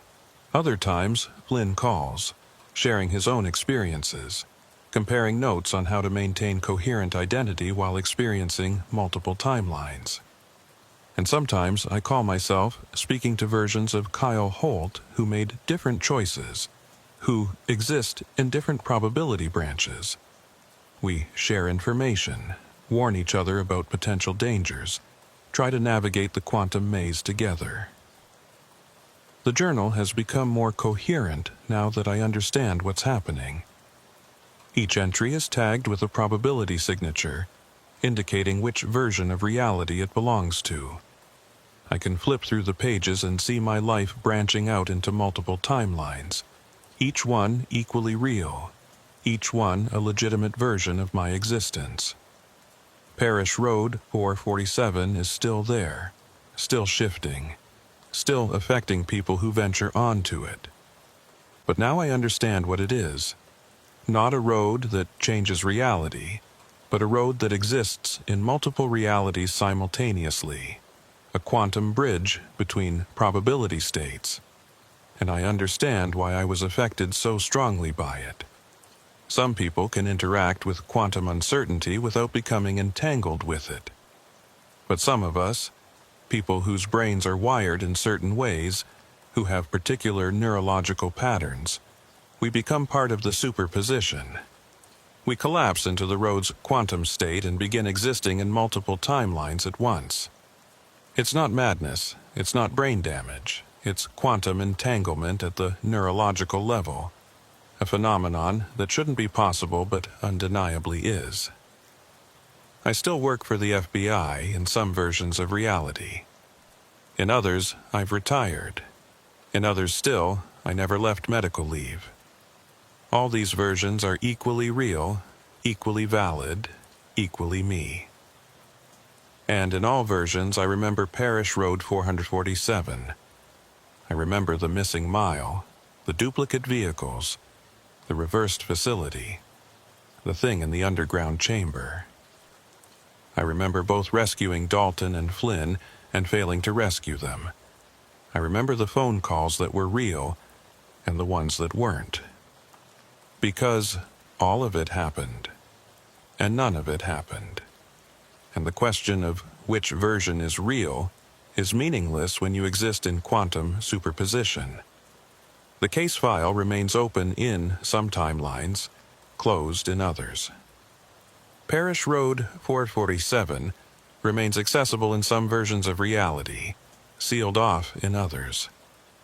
Dalton and Flynn are alive in some probability branches, dead in others, still trapped in cocoons in others still. And I remain split across all these possibilities, a quantum observer who can no longer fully collapse into a single state because doing so would mean choosing which version of my colleagues gets to exist and which version cease to be. It's a strange existence, but I've made my peace with it. Because the alternative, certainty, comes at too high a price. The road taught me that reality is more flexible than we like to believe. That observation shapes existence. That the questions we ask determine the answers we get. And the question Parish Road 447 forces us to ask is this: is it better to exist in one certain state or to exist in multiple possible states simultaneously? I chose possibility over certainty. I chose quantum superposition over collapsed wave function. I chose to remain entangled with Parish Road 447 and all its implications. And now I live in the space between realities, experiencing all the versions of my life at once, holding contradictory truths in my mind without contradiction, existing as a living example of quantum mechanics applied to human consciousness. Some days it's overwhelming, most days it's manageable, and on the best days it's actually liberating to know that every choice I make branches into multiple outcomes, that every version of me exists simultaneously, that no single decision can truly be called a mistake because somewhere, in some timeline, I made a different choice and experienced a different outcome. Parish Road 447 didn't break me. It transformed me. It showed me that reality is far stranger and more complex than I'd ever imagined. And it gave me the ability to navigate that strangeness, to exist comfortably in uncertainty, to embrace quantum possibility rather than collapsing into false certainty. The investigation continues in some timelines. In others, it's long closed. In others still, it never began. But across all timelines, across all probability branches, one thing remains constant. I remember. I document. I bear witness to the impossible, the uncertain, the quantum. That's what makes me still useful to the Bureau, in the timelines where I still work for them. I can investigate cases that exist in multiple states, crimes that haven't quite collapsed into single definite outcomes, mysteries that resist conventional analysis because they exist in quantum superposition.